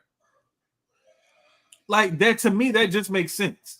And if San Francisco is just like, you know what, we just don't feel like you're worth that type of, and I don't market wide receiver money. I don't. Maybe for another, maybe for another team. But when I'm looking at the offense, we're not even talking about the defense. When I'm looking at the offense, outside of the quarterback, because I don't believe in Brock Purdy, still won't. Like, I ain't a 49er fan, but I don't believe in Brock Purdy. Debo got to get paid, which I believe he did. George Kittle's got to get paid, which I believe he did. Christian McCaffrey got paid, which he should have. There's some O-linemen that should get paid. Like, there's so many other factors that come in before you get to Brandon Ayuk. Hell, Brandon Ayuk ain't even the third best wide receiver on that team.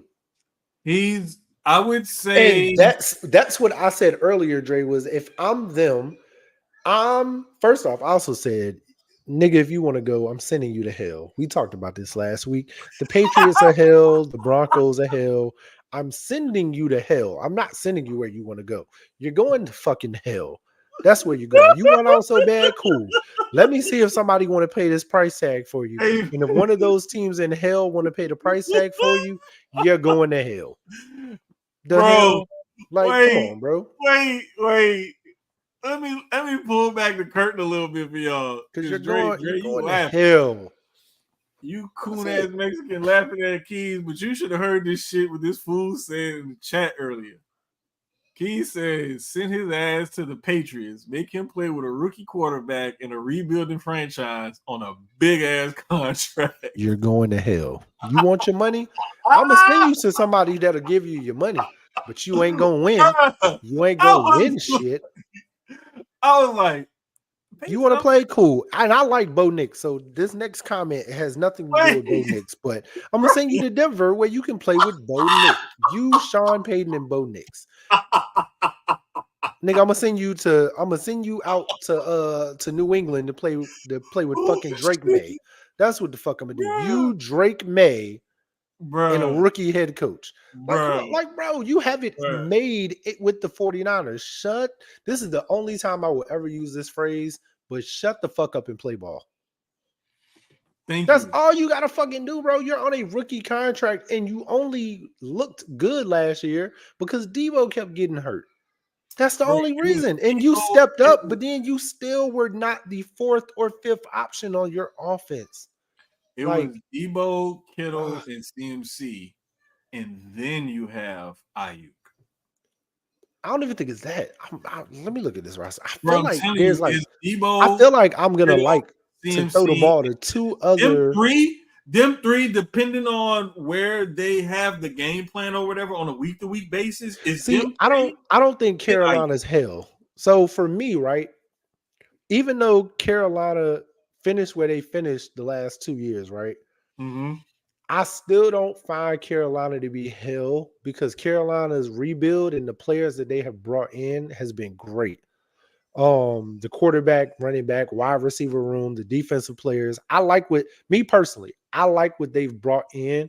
So I still would say that Denver and the Patriots are hell before the Carolina. I feel like, so I explained this last week. I'll do it again for you guys. So there's hell, right? There's hell. That's where Patriots and Broncos, they in hell.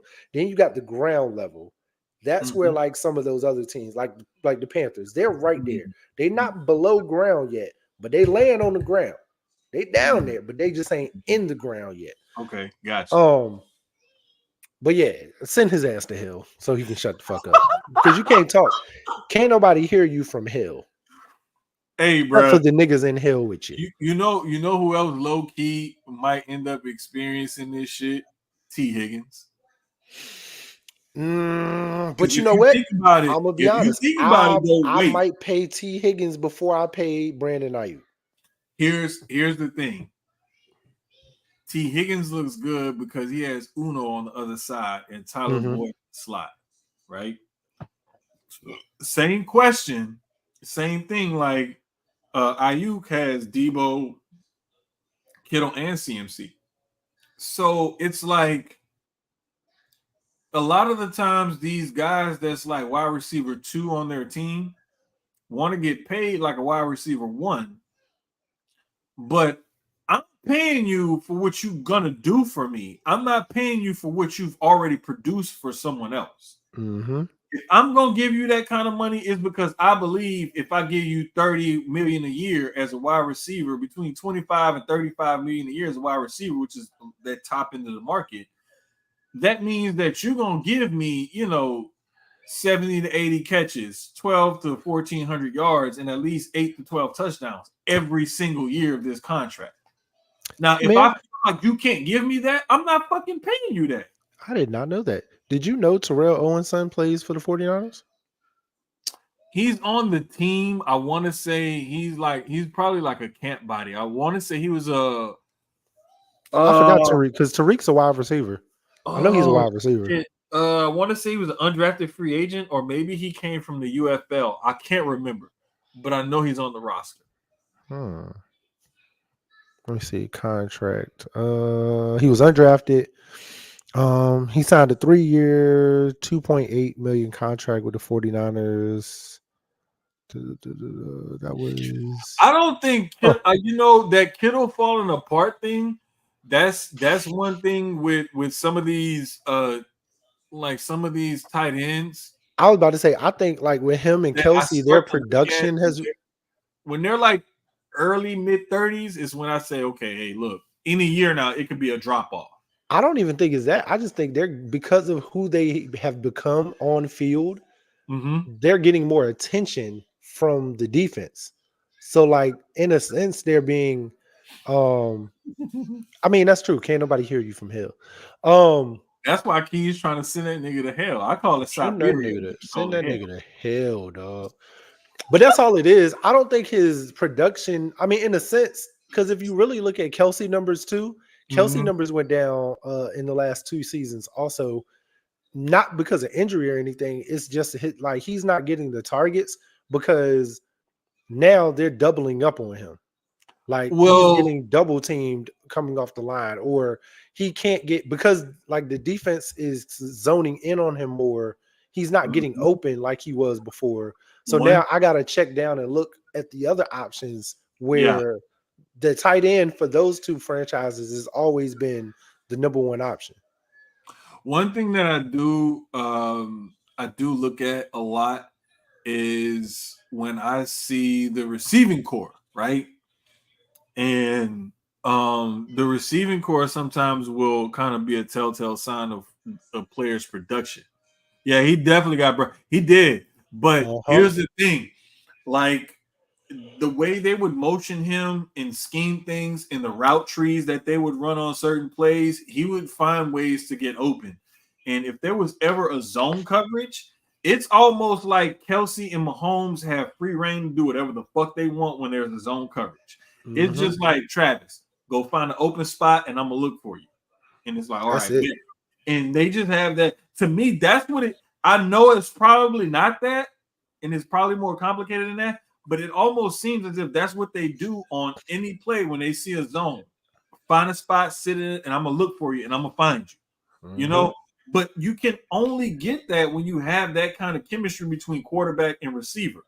Yep. And they both have that same working knowledge of their own offense and defense that they're playing against. You cannot get that with everybody. That's why a lot of the stuff the Patriots would run in their offense would be too complicated for some guys to get because there's so many different option routes depending on what everything circled around Gronk. Everything. Yep. Yep. I mean, I love, like I said last week, I love what Kittles and Kelsey have done with tight end U, because when you look at it, I think at this point, every team has a pretty solid tight end on their team. Yeah. Like, because they all go to tight end U. They all like they're not selfish. They understand, like, nah, bro, I want this position. I don't want the tight end to become what the fullback is. The fullback is so like, I don't think there is a team that still has a fullback, like, as far as a position. It's not totally gone, but if you look at high school, if you look at college, there is no fullback. Fullback is who was the last fullback? Richardson? Or what's his name with the Ravens? Big boy. They used to play defense. Number 44. Yes. 42, Patrick Richard. Yes, like, he was the last. I want to say he literally was the last fullback in the league. So, like, in fullback, really it started when Mike Allstott went from fullback to running back. People don't even. He was another good one. Yeah, he was. I put it to you like he might be the last one. Ricard was the last, like, big body blocking fullback, and Juszczyk was the last, like, multi-dimensional fullback. Yeah. Because remember, Juszczyk would flex out sometimes to tight end or some shit. Mike Allstott going from full, and I know you know this being a New Orleans Saints fan. Bro. Mike Allstott going from fullback to running back was the most dangerous thing that could have happened, because that man slimmed down and got faster. He was still strong when he slimmed down, but then he got faster. Bro, he went from, honestly, I want to say he always had a good physique, but I think he leaned out a little bit. He didn't even lose a whole lot of weight. He just kind of leaned out some. And it made it look like he was smaller than what he was, but boy. It was so crazy, man, because I want to say meeting him was cool too, because he definitely was a really dope individual. When what's his name was the head coach there, he went to the same church that my stepmother went to in Florida, in St. Pete. So a lot of the players used to come to church all the time. So I had met Warren Sapp before and a few other players. But Mike Allstott probably was one of the people that I met. And I genuinely, what I'm saying to you guys now about the running back position, I was like, man, you going from fullback to running back and, like, slimming and just getting agile and faster while still being just as strong as you were. I was like, you don't get enough credit for what you have done for the franchise, but in the NFL in general, man. Right. Like, he brought Mike back Allstott was that big nigga. Power back. He made the power back cool again. Him and the bus. Him and Bettis. Him and Bettis. Those guys made the old school, especially Bettis, power back cool again. Yeah, Bettis was that power back. That boy, if he but it was the fact that Bettis that uphill run. Oh my god, bro! It was the fact that him and Bettis Allstott had a little bit more sudden one than Bettis did, but Bettis had the same thing. But for them dudes to be like 2, 30, 40, 50, 60 plus or whatever, and to have that little jump cut, little stutter step motion at that size, bro, that was scary. I used to watch them dudes and be like, man, I would really hate to be somebody trying to tackle them. And this big motherfucker, he 250 pounds and he pull a jump cut on me? Like, what the fuck are we really talking about right now? What are we doing? Like, big dudes like that not supposed to move that fluid. Like, you're not supposed to have that in your arsenal. It's almost like you see or Embiid or Joker pull up from 3. It's like, bro, you 7 foot, 260, 80 pounds or whatever. What are you doing pulling up from 3 on a fast break? Hey, man, Peyton Hillis was supposed to be something special, and it wasn't the Browns. It was just the injuries. But Peyton Hillis was supposed to be. He was crazy at Stanford, bro, and he was doing work for the Browns until he got hurt. Peyton, and Peyton Hillis was that nigga. Cover curse. And the fact that he was a white running back doing that shit. Because niggas were like, at that point, he was like the only, if I remember at that time, the only it white was him and Allstott. That was it. Nah, Peyton Hillis was way after Allstott. No, but I'm saying like you had Allstott and then you had Hillis. I'm trying to think. Was Christian McCaffrey? Was that early Christian McCaffrey when Peyton Hillis got there? Or was that before? Just got to the league like 7 years ago or so. Okay. It was oh, you talking about, I know who he talking about. He's talking about 22. Toby Gerhart. Yeah. Oh, Toby Gerhart. Remember Gerhart when he ran for like 1,800 yards at Stanford? Oh man, it was Gerhart a Heisman finalist. Toby Gerhart. It don't be too many. It's like you realize with defensive back and running back, it ain't too many white ones anymore. Mm-hmm. Like the white boys are starting to come back on defensive back. We got 2 of them up in Philly now, but like it's like those positions became for the niggas. Yeah, it's so crazy. Like the running back and like wide receiver, and honestly, wide receiver low key is it's the entire league. I ain't even gonna say that because quarterback's starting to be for the niggas. Wide receiver, most wide receivers rooms are for the niggas. Running back is definitely for the niggas outside of CMC, because to me, CMC is number 1 back in the league, like hands down. Oh yeah, definitely. Him and Derrick Henry. I still think Derrick Henry is that guy. Saquon. Super excited to Henry no more, dog. Like I want to see what he does with the Ravens. I think he fits with the Ravens offense so well, and it honestly takes the pressure off of I always draw a blank when it's time to. I gotta stop smoking. This is crazy. But this is the thing, though, bro. Like this is why I feel the way I feel about, because when you that size and you have that style, it's only so long you could keep that shit up and be effective.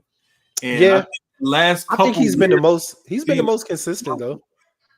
He's been consistent, but I think the last couple years we're starting to see him slow down some. I feel like he took I felt like he took his foot off the gas last year, and maybe the last 2 because he wanted out. Like especially last season, I think it was one he knew he didn't want to get hurt because he was going into free agency and potential big money contracts. So he didn't want to go too hard and get hurt. Plus, he knew the Titans wasn't going anywhere. So he did enough to still look good, but he didn't have to go like overboard. So I ain't even mad at him for that. And I think Saquon kind of did the same thing. He knew the Giants weren't going nowhere. He knew he won't stand in the offseason. So I'm going to put it to you like this. The Titans even knew that he couldn't do it as much anymore, because if you look at his attempts per game, 2019, he averaged 20.2, 2020, 23.6. 2021 was his peak at 27.4, right? 2022, it went all the way down to 21.8, and then last year it was at a measly 16.5. And that was because they were trying to pass the ball more. But he didn't rely on the run game. But he played in every single game. That's what I'm saying. He played in every game. It's just that I think they realized, like, you know what? It's only so much that, he can do that he still has left in the tank. Because another thing I look at is Derrick Henry got a full the yards per carry. And in those 2 heavy usage seasons, he was up at around 5 yards a carry. And then from 2020 to 2021, he went from 5.4 to 4.3. So 4.4 to 4.2. I don't know. I feel like him, Saquon, and it's another back that is on a new team, and people kind of like counted him out. Josh Jacobs is one, but Josh Jacobs' production was still high with the Raiders. He just needed to get the fuck away from the Raiders. So it's gonna be interesting to see what he does with Green Bay. Yeah, Saquon Green Bay. Another one where Saquon, like. But that was the Ravens not running. I mean, not the Ravens. That was the Giants not running the ball with him. He still had a really good season with them. But that was more the Giants just not giving him the ball. That's why I said I feel like them with the teams they're on. Henry with the Ravens, you're taking pressure off of the quarterback who everybody wants to pass. He has the weapons, let the ball fly, but instead he tucks and runs. Now you have the running game, so you don't have to do that, and you can focus on being a passer. Same thing with the Eagles. Jalen Hurts, he lets it fly. We've definitely watched him let it fly, but he still reverts back to running. But see, this is where, and this is why I tell and having these backs like with Saquon, he's not gonna have to run as much now. This is why I warn people about being. I love DeAndre Swift, and I'm so mad he left us to go to the Bears. We should have paid him. This is why I tell people to warn y'all Eagles fans about Saquon. After that year, that injury where he only played them 2 games in 2020, 2021, he played 13, 22, he played 16, and last year he played 14, right? So we could kind of, the injury concerns are still there, but they're not as great as they used to be. Yeah. But his last 3 years, yards per attempt, 21, 3.7. 22, 4.4, and last year, 3.9. That ain't shit. Their O-line was ass. To do that at half the money that the Eagles paid him, if I'm going to give somebody, all that money to average fucking 4 yards a carry for me. But we have that can do that shit. But we got an O-line better than theirs. If their O-line is ass, you can't expect a running back to if you're that great of a back, then your O-line don't have to be that great. Yeah, that sounds good. Nah. I'm just saying though, like if you're that kind of guy where you command that kind of money and everything, like you supposed to be able to. But you're right though, because a lot of our concern, a lot of times was our O-line. And look at DeAndre Swift. We barely gave him the ball, and he still cracked 1,000 last year. So, right. But my thing is going to be interesting to see. Yeah, I think I like the running back carousel that happened this offseason so far, where everybody like moved around, like Mixon going to Houston. Josh Jacobs going to Green Bay. Yeah, he went to Green Bay. Saquon with Philly. Henry going to the Ravens, and Swift even Pollard, Swift to the Bears, Pollard to Tennessee. I love that. Who went to the Giants? Didn't the Giants sign something? Oh, they signed dude that played in Houston last year that used to play for the Bills. Shit, what's his name? What's his name? I'm about to tell you right now. Crap, I can't remember his name. But yeah, but like this is, I can't remember if we had talked about this or not, but like I know I've talked about this with another buddy of mine. And he was like, bro, the way running backs have become so devalued, and then they tried to get their value back, and then they kind of devalued, and now they're back on the upswing again. He was like, but you got to be like a very special all-around type of back. Devin Singletary. That's who it was. I couldn't think of his freaking name, bro. Like I'm picturing this dude's face in my head. I couldn't think of his name. But nah, like I think that the backs that tend to get paid more and get more attention and whatnot are the ones that can do more, that can catch the ball out of the backfield and whatnot. When you get those guys who are just runners, who can't do more than just that, that's when you start to see the running back position get devalued. But the other thing is that teams have gone away from more all-around backs or whatever backs are. They've got to be an every down back now. Where they have a couple guys who do a couple different things and they just interchange the pieces depending on what. You know what was crazy? I was watching All the Smoke, the Reggie Bush episode this morning. And Reggie said that exactly. Like the league is transformed to, multifaceted equals multi-millions. And that's kind of what Reggie was saying. Like you have to be an every down back. He was saying like if he was a running back in this era of football, he probably would be one of the greatest ever. And I believe that Reggie was way before his time, bro. Reggie was, if you had CMC where you could line him up out wide in the slot, catching out of the backfield, but you could also hand it off to him. Mm-hmm. But he's way faster and more dynamic. I think Reggie would easily get 2,000 in this era. I would say, I ain't gonna say rushing yards. I'm gonna say total yards easily, like 2,200 or so, 2,300 or so. Because I think he'll be around like 1,300 rushing. DeAndre Swift reminds me of DeAndre Swift reminds me of Reggie Bush a lot. Like the way his Sproles would be another one that would be a matchup nightmare. I was not a. I love when he came to us. First off, from I was just about to say, like, don't talk that shit. What I was saying. No.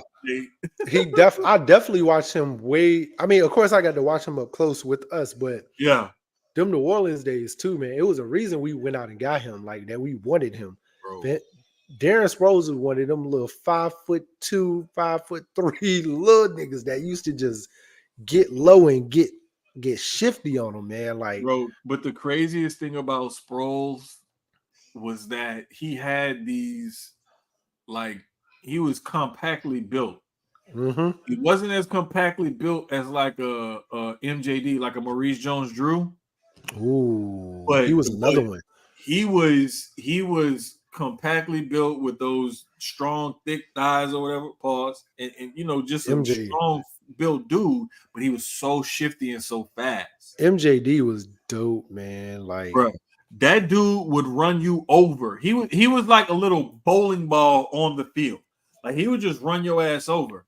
And because he was so low to the ground and whatnot, you couldn't use leverage to tackle him. And with a guy built like that, you had to use leverage. It's so crazy how so many of these guys were like before their time. Like, if you put them in today's league, they look so different than they did during the time they actually played, which is crazy because MJD had a pretty dope career, in my opinion, with the Jags and stuff. So he won't know Freddie T, but you know. Well, let's just put it. Actually, he was damn near close to Freddie T. Fred Taylor. Fred Taylor was one of those guys where he was a great runner, but I think the underrated part of his game was catching the ball out of the backfield and whatnot, and just being a threat in that aspect of the game. Mm-hmm. And that's one of the things where a bigger guy like a Derrick Henry will fool your ass. Because I remember one of the couple of the highlight plays for linebacker for the Texans, Christian Harris, was against the Titans, where he would eat up that swing pass that they would try to Derrick Henry as an outlet. And the way he read, diagnosed, closed in on, and then made the open field tackle on Derrick fucking Henry several times. Like, it was shit like that I saw that impressed me more about Christian Harris than it was some of the coverage plays or whatever other plays that he made. Because to me, on that one play, that showed off a bunch of different skills from him as a linebacker. And this is what linebackers are nowadays. They want you to cover, but they also need you to wrap up and fucking tackle. So he would drop back into his short zone, and he's reading the quarterback's eyes the whole way, but at the same time playing his zone. And when you watch the coach's film of that play or those plays and you diagnose it, you see where his helmet is looking, where his body is moving, and then how he reads and reacts to the play all in real time. So he drives back, he's reading the quarterback, he sees where the routes are going, he sees their cover, he sees him about to check down. So he starts motioning his body to move like slanted towards the sideline and kind of downfield towards Henry a little bit. But he's like fading over just in case that over the middle or that sideline pass comes up. Soon as I think Tannehill went to go put his arm up to release it to Henry, he took off. And he damn near met Henry there with the ball and took Henry down by himself, open field with nobody's help. Now, I don't know about y'all, but that's a big motherfucker to be trying to tackle in the open field. Yeah, Derrick Henry's not a small guy at all. Like, he's not your prototypical running back. He's a huge, muscular, strong guy. He's bigger than most linebackers are nowadays. Yeah, he really is. Like, bringing him down, I've heard a lot of people say, like, trying to bring Derrick Henry down is like one of the hardest things. Like, you never want to go, like, you never want him to beat the line and it be you one-on-one with him. I've heard quite a few linebackers say that. Him beat the D-line and then he can get into that back to be one-on-one.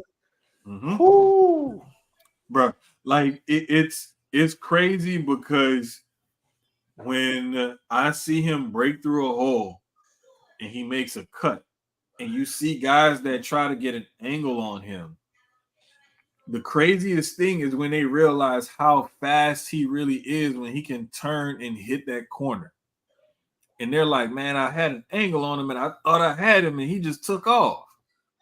And it's like, you're not expecting this guy to be that fast. And then when you finally catch up to him, now it's like, okay, I caught up to him. Now I got to try to bring this big motherfucker down. And it just don't work out for you. But a lot of the times things just don't work out for you. Like, oh man, I can't even think of dude's name anymore, bro. But that fight Boots Ennis had on Saturday night, he put on a fucking clinic. Him and Ava? Bro, Ava's a tough ass dude. He was trying to take it to Boots at first, but Boots had a fight kind of like what we talked about a couple weeks ago with Tank Davis, where he'll feel you out, but Boots wasn't losing the fight. Boots not going to be behind on the cards. He's going to feel you out, but he's going to be winning the fight. Tank will feel you out and be losing the fight and then come and knock you out with that amazing power. Boots, I think, just broke Ava down. And he did. He pretty much walked him down the whole fight. And it's crazy because, like he said, he was knocking off ring rust because Ava was touching him. Ava definitely was touching him. It won't even like he was missing. He was definitely catching him. Yeah, but by that third going into the fourth, you could really see the damage on Ava's face. And yes. I knew it was crazy because we were sitting here watching it, and I'm sitting there like I kept saying out loud, he ain't gonna make it past the 6. He ain't gonna make it. Then it get to the 6, and I was like, damn, he actually made it past the 6.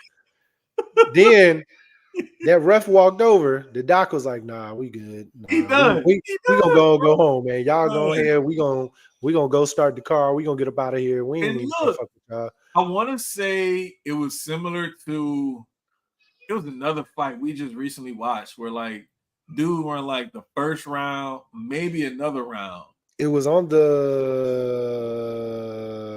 Shakur card, I think. If it's the fight, I can't think of the fight. It was another fight. Like it may have been. I think it was on the Shakur. It was the Shakur fight. Was it that fight? Was the Shakur fight because remember that first round, dude came out real active, and he was trying to hunt Shakur down. And I think they gave him that round and another judge maybe gave him one other round. But it was that one judge, bro, that gave him like 3 or 4 rounds. I was like, bro, you tripping. The judges that night were so ass because we talked about it last week. But card were ass. I'm still upset about Oshaki losing when he dominated the whole fucking fight. And never mind. But the whole card was dope though. Everybody did good. I mean, of course, I didn't really know too many of the names on that card. Everybody was there to see Boots fight. I mean, entire Philly was there to watch Boots fight. That was like the only, I think on that card, that was like the only one I watched. Yeah, I'm gonna be honest. If you ever watch niggas from Philly do anything, bro, Gilly is there, and Gilly is the funniest nigga in the world, dog. I'm watching. So before the first round even started, Gilly is like on the side where Boots is. Okay. So like you can see him in the background. This nigga is in the crowd, like the shit was hilarious, bro. I'm sitting there like, yo, this nigga is the fun. Gilly was being Gilly in the crowd. He literally was being Gilly in the crowd. Gilly in the crowd, yeah. It was dope, yo. But that whole fight was fire. It's gonna set up hopefully after August 3rd, from what what Eddie Hearn said at the end, Tank is next. I mean not Tank, Terrence Crawford is next. It's who they want. They don't want no other fight. They said, I mean, Eddie doesn't think think Terrence is getting past his next opponent. His opponent is tough, yo. I'm not even gonna act like he's not. And I mean, I think what the problem is, and I'm not saying prior, because I mean Terrence Crawford fan fully, but I think now as we look at it, we see what he was doing, kind of, and then we see what he did against Arrow, and we saw the domination against Arrow, and that's what we want every fight now. And I don't think we're gonna get that every fight now from TC. Madrimov is not a slouch at all. He's one of those guys with a chin that is going to be very hard to put down, and he gonna have to win it. He may have to win it on the cards. Mm-hmm. I think TC's gonna win. I think TC and Boots is the fight to happen, and I like it. I think it's gonna be a crazy fight. Same thing, like Eddie Hearn is in the business of putting together great matchups in the fights that everybody wants to see. He's not with the politics. That's the one thing I love about Matchroom and what Eddie has been doing. Like, he's not with the politics. He ain't with all that, man. He like, yo, I want your fighter, my fighter in the ring. Everybody wants to see it. Let's get the money right. Let's get the pay-per-view buys right. Let's get the splits correct. And then let's go make magic. That's what he's about. Yeah. And I love it though, man. I kind of hope, I honestly hope Shakur goes with Matchroom personally, because I think Matchroom is going to make him a star. He's already a star. After this last fight, as much as everybody said it was boring, people are still talking about Shakur. Yep. He's still on everybody's tongue. Pause. So it's like, I love it. We talked about this. Me and Breeze talked about it last week. I personally love the fight. I don't think anything Shakur did was wrong. I think that's the idea of boxing. And Terrence Crawford said the same thing. Like, and Roy Jones actually said it too. But like, bro, like, that's what boxing is. Boxing is to not get hit. If you want to see a nigga stand in the middle of the ring and just throw and bang, watch UFC. Watch Bellator. Like, that's what you watch that for. Boxing is about science. It is about not getting hit. It is a defensive battle. 1000% a defensive battle. So I think Shakur did exactly what you're supposed to do in a boxing match. And he did it very well because he won. Very clear. So it's that whole card, actually, that August 3rd card.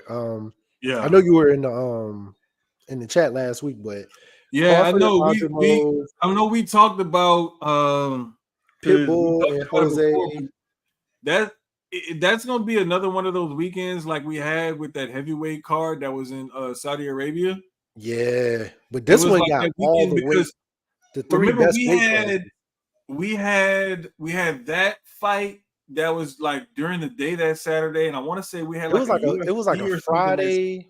It was like a fight on Friday. Yeah. It was Friday and Saturday. 2 fights on Saturday, and then we had like wrestling or something that Sunday. It was like 3 or 4 different things that one weekend.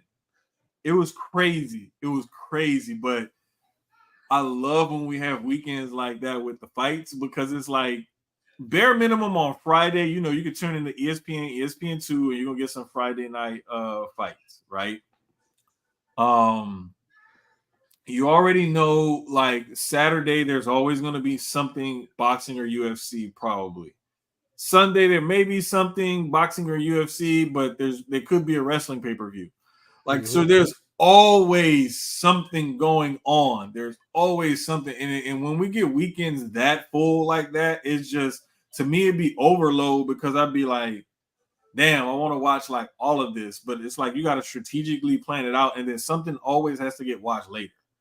So it's like whatever gets watched later is something that I know, like, I can avoid the results or whatever and watch it later and still get some enjoyment out of it. But I love a good full weekend like that. And I really hope that boxing gets back to putting on amazing pay-per-views and fight cards, not just, selling a card on a main event and then having a bunch of subpar as, fights around it.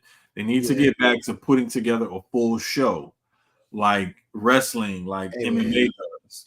The Crown Prince. If even though this card is in LA, it's still a Saudi card. It's just a Saudi card in America. But them top 3 fights alone are main event fights on their own cards. Pitbull against Jose Valenzuela is a main event on its own card. Andy Ruiz versus Jarrell Miller is a main event on its own card. And of course, Crawford and Madrimov is the main event of this card. Even the fights under those 3 are like the card is dope from top to bottom. So that's why I say I can't wait for that show in 2 weeks. Right. 2 or 3 weeks when we talk boxing with the guest that we're gonna bring on that week. I think that shit gonna be so fire, dog. That might be a show mostly dedicated to boxing, like how last week kind of was, but because it ain't too much. I mean, other than the Olympics, it ain't. Let's get this shit out the way. All right. Yeah. Fucking boxing. I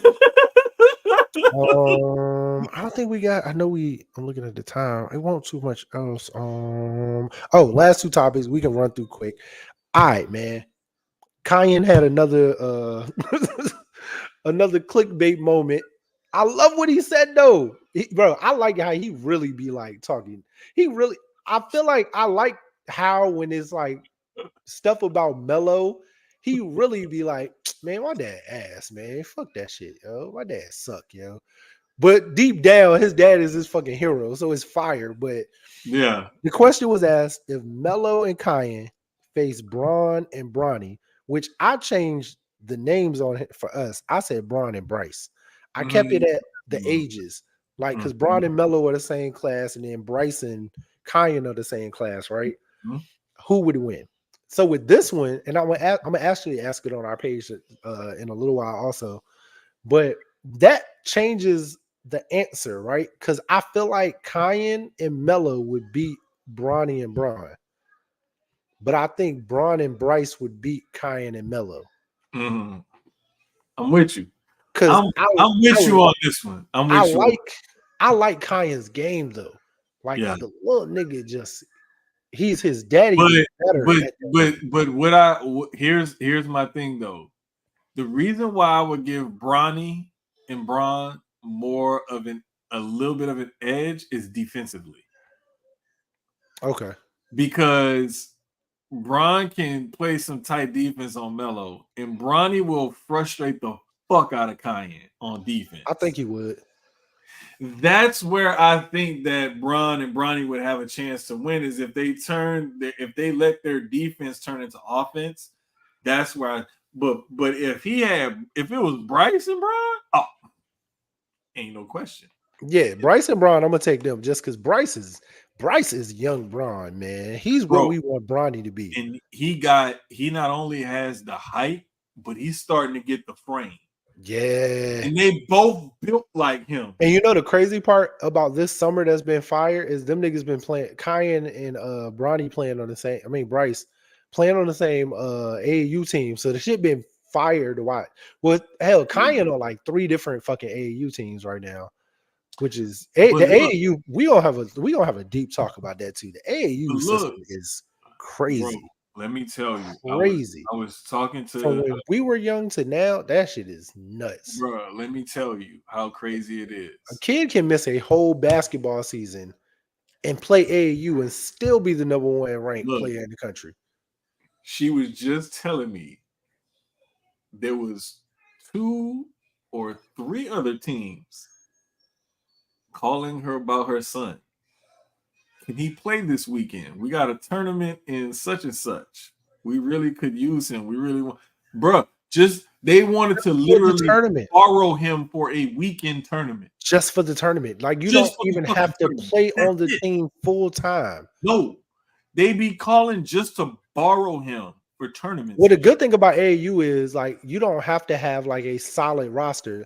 You can grab different people for different tournaments. It's not like you have to have like it's not like a high school roster or whatever. Like you can't say, let me go get this guy from this other school for this weekend. Like, you could be a team in California and grab somebody from Virginia, and be like, I'm gonna fly them out for this tournament. I need your boy on my team. Like that's lit though. I do like that. Because that's why I said Kyan is on like 3 different AAU teams. The thing is like I want to say the way the rules work, it's not until you like turn in the paperwork or something for the tournament. That day. It's something like that. Like when you register your team. Final something or whatever, some paperwork or something. That's when it's like, okay, these are your players that are locked in. But up until that point, you can literally put a different team. It could be the same team name, but different players every time y'all go out and play a tournament. It's crazy. But fire at the same time. So, but I mean that's just the way AAU basketball has gotten over the years. Before it wasn't like that. It was more you just played for your team, you played on your circuit or whatever. And for the most part, it was guys you went to high school with. For the most part, like, it was like guys in your basic area or something. It wasn't like you weren't living in New York and playing on a team down in Maryland or something. Just here in Houston, and I know Houston is like outrageously huge, but I'll hear of guys that will drive 30 to 45 minutes just to get to practice and stuff a couple nights a week. AAU team. Yep. It's all the way on the other side of town, but your mom and your daddy or you or whoever driving you over there to make sure you make it to practice and stuff. It's same here. Like I know guys that live in Richmond, but their AAU team was in DC. Yeah, and they making that drive at least. Like they were playing for Team Loaded, and they were driving up to DC to play for Team Loaded. So it's wild, man. But it is the way it is, and it's fun though. It's fun to watch. It is fun. It's a lot of fun, and tournaments are long, man. I love watching kids go at it. I'm glad mine ain't of age yet for AAU tournament. I'm not ready for that shit. Man, them tournament weekends is long, bro. Like I'm talking about, you got to give up your entire, especially if it's out of town. You got to give up your entire weekend. It's fucking expensive too, especially for a parent, bro. You got to pay. You got to pay to get in. Just to get in, it'd be costing. Bro, I seen a day to watch my kids for a tournament one time that was like $60. Yeah, $70, and that's not including the hotel. Because if y'all are coming from out of town, thank you. Matter of fact, I'm gonna send you. I think I still got the TikTok on my page. I think it was TikTok I saw it on where the dad was like, it was a tournament weekend. He was like, bro, he said you got to pay for the hotel, food for the whole weekend. If y'all eat out or eat in a hotel, you got to pay for the passes. For the tournament. Then if you go into the grocery store, you got to make sure they got Gatorade, this, gas, get the rental car, because they flew in and then they got the rental car. So that's the flight, the rental car, bruh. And I think his son is only like 7. Like that's the crazy part. I think Bill's son was younger. He was like 7. They were just in, they like there's times where I remember my uncle. When my little cousin was doing travel football, and they would have that trip up to Tennessee every season. They would go to Tennessee, I think maybe Florida, and a couple times they came here to Texas. But it was like they would save on costs because the coach would rent like a bus or two, right? And so they would drive up on the buses to save on some of the costs. But it was still rent the buses, gas for the buses, hotel, and then you got the registration fees and everything, and then tickets to get in.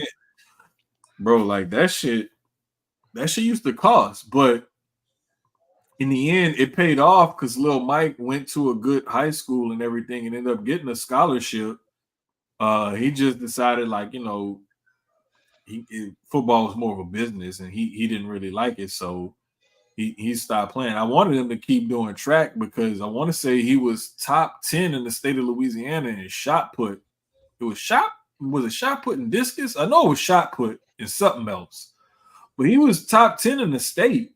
Like that senior year, I want to say one of his throws was like top 10 in the state. So he could have kept going, but I was just like, you know what, bro? You went as far as your body and your mind felt like you could do it. Like, don't even worry about it, you know. But it was just the fact that he never regretted any of those experiences. And a lot of the times, I think people thought that my aunt and my uncle was pushing him to do it. But it was like, yeah, maybe so, but at least that taught him like some structure and some discipline and whatnot. You know what I'm saying? And he's still a good kid. He's still gonna handle his business, but like, would he have been as structured and as disciplined had he not had those experiences playing football all those years? Maybe not. Maybe so. You don't know. But he turned out he a good kid, but it is what it is. I just think that a lot of the times you just need to invest that time and that money and that effort into your kids, no matter what age they're at or what they're doing, because for you as a parent, to me, that's just important. Um, and that's what my pretty much leads into my rant this week. Like, man, if you're a parent, just be there and be present for your kids, man. Like, Oh for real. God. Oh Because God. it's a lot of times like some of these kids don't have no parents or nobody out there to guide them or be there for them or nothing like that, and that shit's important because they end up being trash ass people because they don't have nobody there for them. And a lot of the times I see a lot of young adults, and we see what some of these young adults are doing and saying and posting on social media and how they're acting or whatever and whatnot, and we're saying, oh, this person's this, that, and the third. But it's like you don't know what that person been through to lead them to be the kind of person that they are at that point in time. Yeah. They could have been led down the wrong path or didn't have no guidance and just ended up like that. So sometimes I give people a little bit of grace until I figure out where and what they came from, and then I go from there. But just, man, if you're a parent, just be there and be present for your fucking kids, bro. Like on some real shit. I ain't even Easiest thing in the world, man. Easiest thing in the world. Bro, it's like they ain't asked to fucking be here. You made them motherfuckers. You brought them here. Fucking do what you got to do to take care of them. Yes, sir. I bequeath my time. I'm done. So I don't have a rant, but I have knowledge, man. I was watching Netflix last night, watched a movie, and I learned that there is a homeless World Cup, or like homeless Olympics for the Get homeless. The fuck out of here. What? I was hoping you actually looked at. First off, I have a cramp that is like brewing in my leg, and I'm trying to get this bitch out before it goes. But yes, the homeless World Cup is soccer. It's like it's 4-on-4. It's a small field, so it's not like a real huge field, really small. But the movie was fire, bro. Shit, what the fuck is the name of the damn movie now? It's like The Greatest Game or something like that. Greatest Game, yeah. Greatest Game on Netflix. It's a Britain movie, fire. But yeah, bro, the homeless World Cup. This year it is in Seoul, Korea. Crazy, bro. But that shit is fire, bro. It's literally for homeless people. And when I looked it up, I read all about it because the movie was really good. I didn't really fully receive the message from there, but like after reading about it, it's an amazing thing that they do every year. It is to promote pretty much to help the homeless and give them something to look forward to, like help them get out of their situation. They give back to, and it's a country thing. So the country, it's not like it's like some small, like each country has a team that competes. What? And it's like a 5. I think that it's like a 5. You can have as many people on your roster, but I think it's like 4 or 5 that play.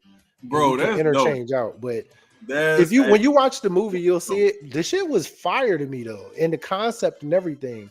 And everything that they're doing, giving back. So I gotta put Ahan onto that. I don't know if he knows about it or not. So when I talk to him, oh hell yeah, I'm gonna let him know. But I thought that shit was fire, yo. I was like, I was looking to see, like, next year it's in Norway. So I'm like, yo, I'm going to the Homeless World Cup next year. Like, I really do want to go because I think that's amazing. Yeah, like I got a bunch of clothes and shit that I gotta get rid of and stuff. And instead of me just throwing this shit away, like I remember my grandmother used to make us do this when we was kids. Like we would get all our old clothes and shit and then donate it and bring it to the church or something. Or I gotta stand like when we would go feed the poor people or the homeless or whatever. Like we bring shit then, and you know what I'm saying? And these people was like, or like I'll never forget, I think one time my uncle went on a mission trip down to like Guatemala. And it was some toys and shit that we donated to him and his trip or whatever to bring to the kids down there.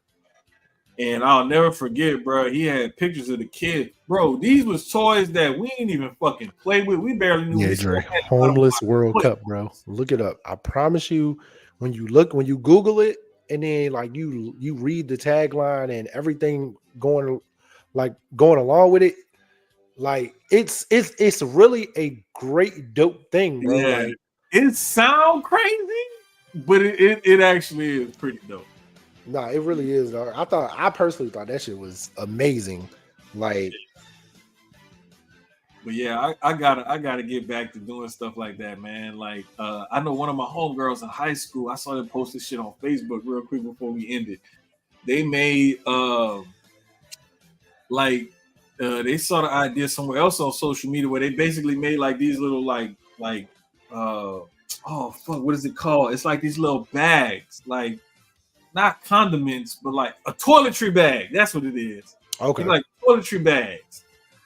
Like with like soap, deodorant, mouthwash, toothpaste, and a little travel toothbrush, like different shit like that. And they go ahead and bring it to the homeless people and shit.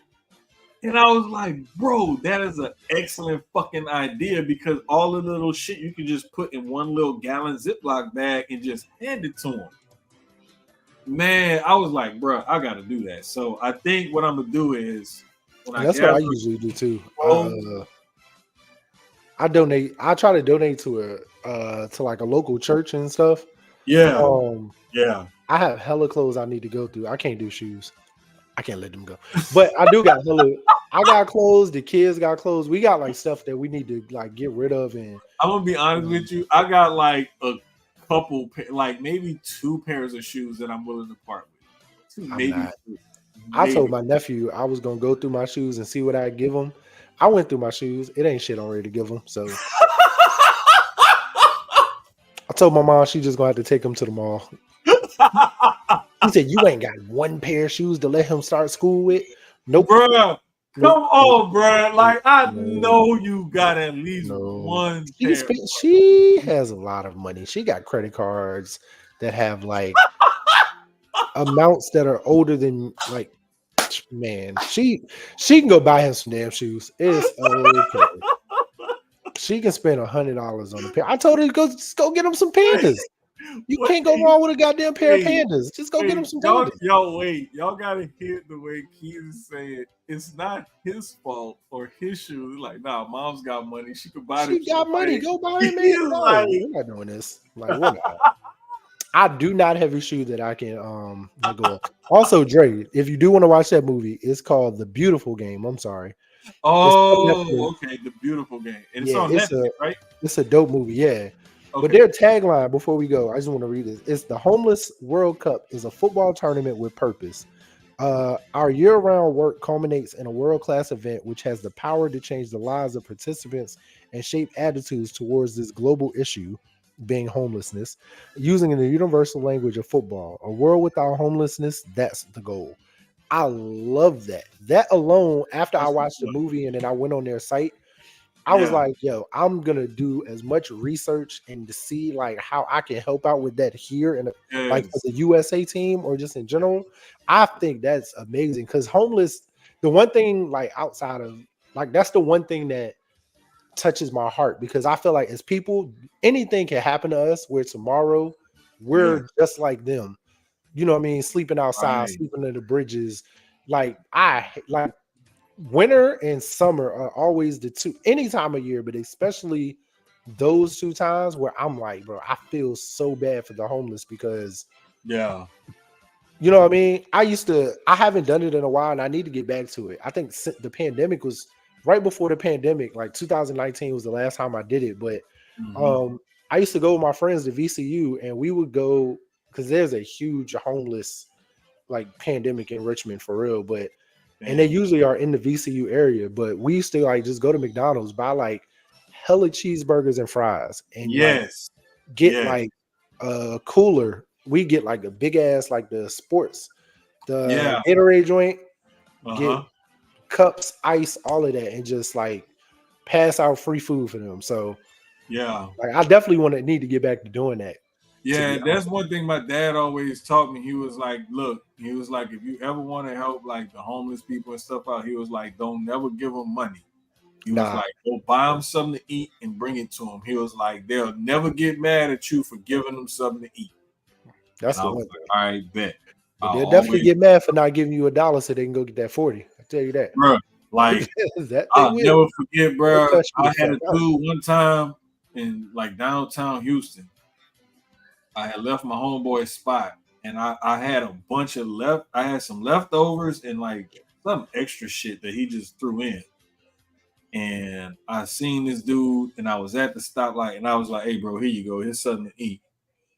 And he was like, man, you giving me your leftovers? I was like, bro, this ain't leftovers. I said, this food on the container. I said, you either want it or you don't. Right. He was like, nah, man, he was like, you right. He was like, I appreciate it. I was just, frustrated. I was like, don't even worry about it, bro. Don't even trip. And I just pulled off and he, I could see him waving in the background as I left. But it was like, in that moment, he probably felt a little pride, you know what I'm saying? Like, man, this nigga giving me leftovers. But then he thought about it like, fuck, I'm fucking hungry. like, but man, it'd be like that sometimes. But yeah, I definitely want to get back into something like that. So for my brother Keyz, for all y'all participating in the chat, y'all that watch the stream and everything, hopefully I get the Twitter shit fixed by next week and we can at least go live on my Twitter. We got to figure out the other Twitter, but we're going to figure out something for next week. We're going to figure it out. One of them motherfuckers going to be live by next week. Hey guys, we've been here for 40 episodes. Can you fucking believe it? 40 fucking episodes. Two niggas our lives are fucking busy, but we have been here for 40 fucking episodes. It may not be 40 consecutive weeks because shit happens, life, but we have been here for 40 episodes. I am ecstatic. I can't. 10 more episodes. We are here for 50. I can't wait for 50. It's wild. We're gonna turn the fuck up. 100. That motherfucker going up for 100. So, hey man. This is the first time I've stuck with something this long as far as podcasting. I'm not gonna lie. Had a wrestling podcast, and that shit lasted like 10. It won't even mind. I was just on. Yeah. I guess you could say I helped start it, but I was only there for like 10 episodes, and then I pieced out because I couldn't consistently do that shit. I've consistently done this for 40 episodes, man. I'm trying to get where Sloan and them at and reach 200, 300, 400. We're trying to take this shit on the road. Niggas about to hit 150 in a couple of weeks. Right. Because I just listened to. I'm trying to stop working. 143. 143. 143. Yeah. So I'm trying to stop working. I'm trying to turn this into some lucrative shit. So I got 60 episodes because by 100, I'm trying to be making 500 an episode or something. I don't know. I got goals. I'm tired of working. So. But we definitely appreciate, everybody that listens, whether you listen on the Spotify, listen on the Apple podcast. Yes. The few consistent, it is few, we're going to try to grow it, but the few consistent people that definitely pop in on the YouTube every week, we definitely appreciate you. Even Sierra, bro, Sierra be in this motherfucker engaged, bro. I've learned so much about her. This is why I said y'all had she be at fucking work engaged. So y'all ain't got no excuse not to engage. So, and Dre, bro, appreciate you every week that you're here. He probably gonna get up in like 4 hours and drive a fucking truck. Vin too, man. I know Vin probably gone already, but yeah, Vin too. Vin, we bring matter of fact, we bringing Vin back next week too. But Vin be here, Sloan always showing love. Always, bro. Always. Dre Lax when he is here. Yes. Always. So it's a couple more people, a lot more names, but we definitely appreciate all of them be busy too. They got lives, jobs, and shit going on too, but they be busy, present with us every fucking week and engaged, and we appreciate the fuck out of y'all for real. Yeah, for real. So for Keyz, for myself, for the whole CDB Multimedia Group, for Gel Blasters, for all the other sponsors and all the other shows, I ain't even about to try to name all that shit. Yeah, we got way too fucking many. Way too goddamn many. Because we working, nigga. 40. We working, niggas. Because we fucking working, niggas. We working. Episode 40. We out. Holla at you. Ho ass nigga.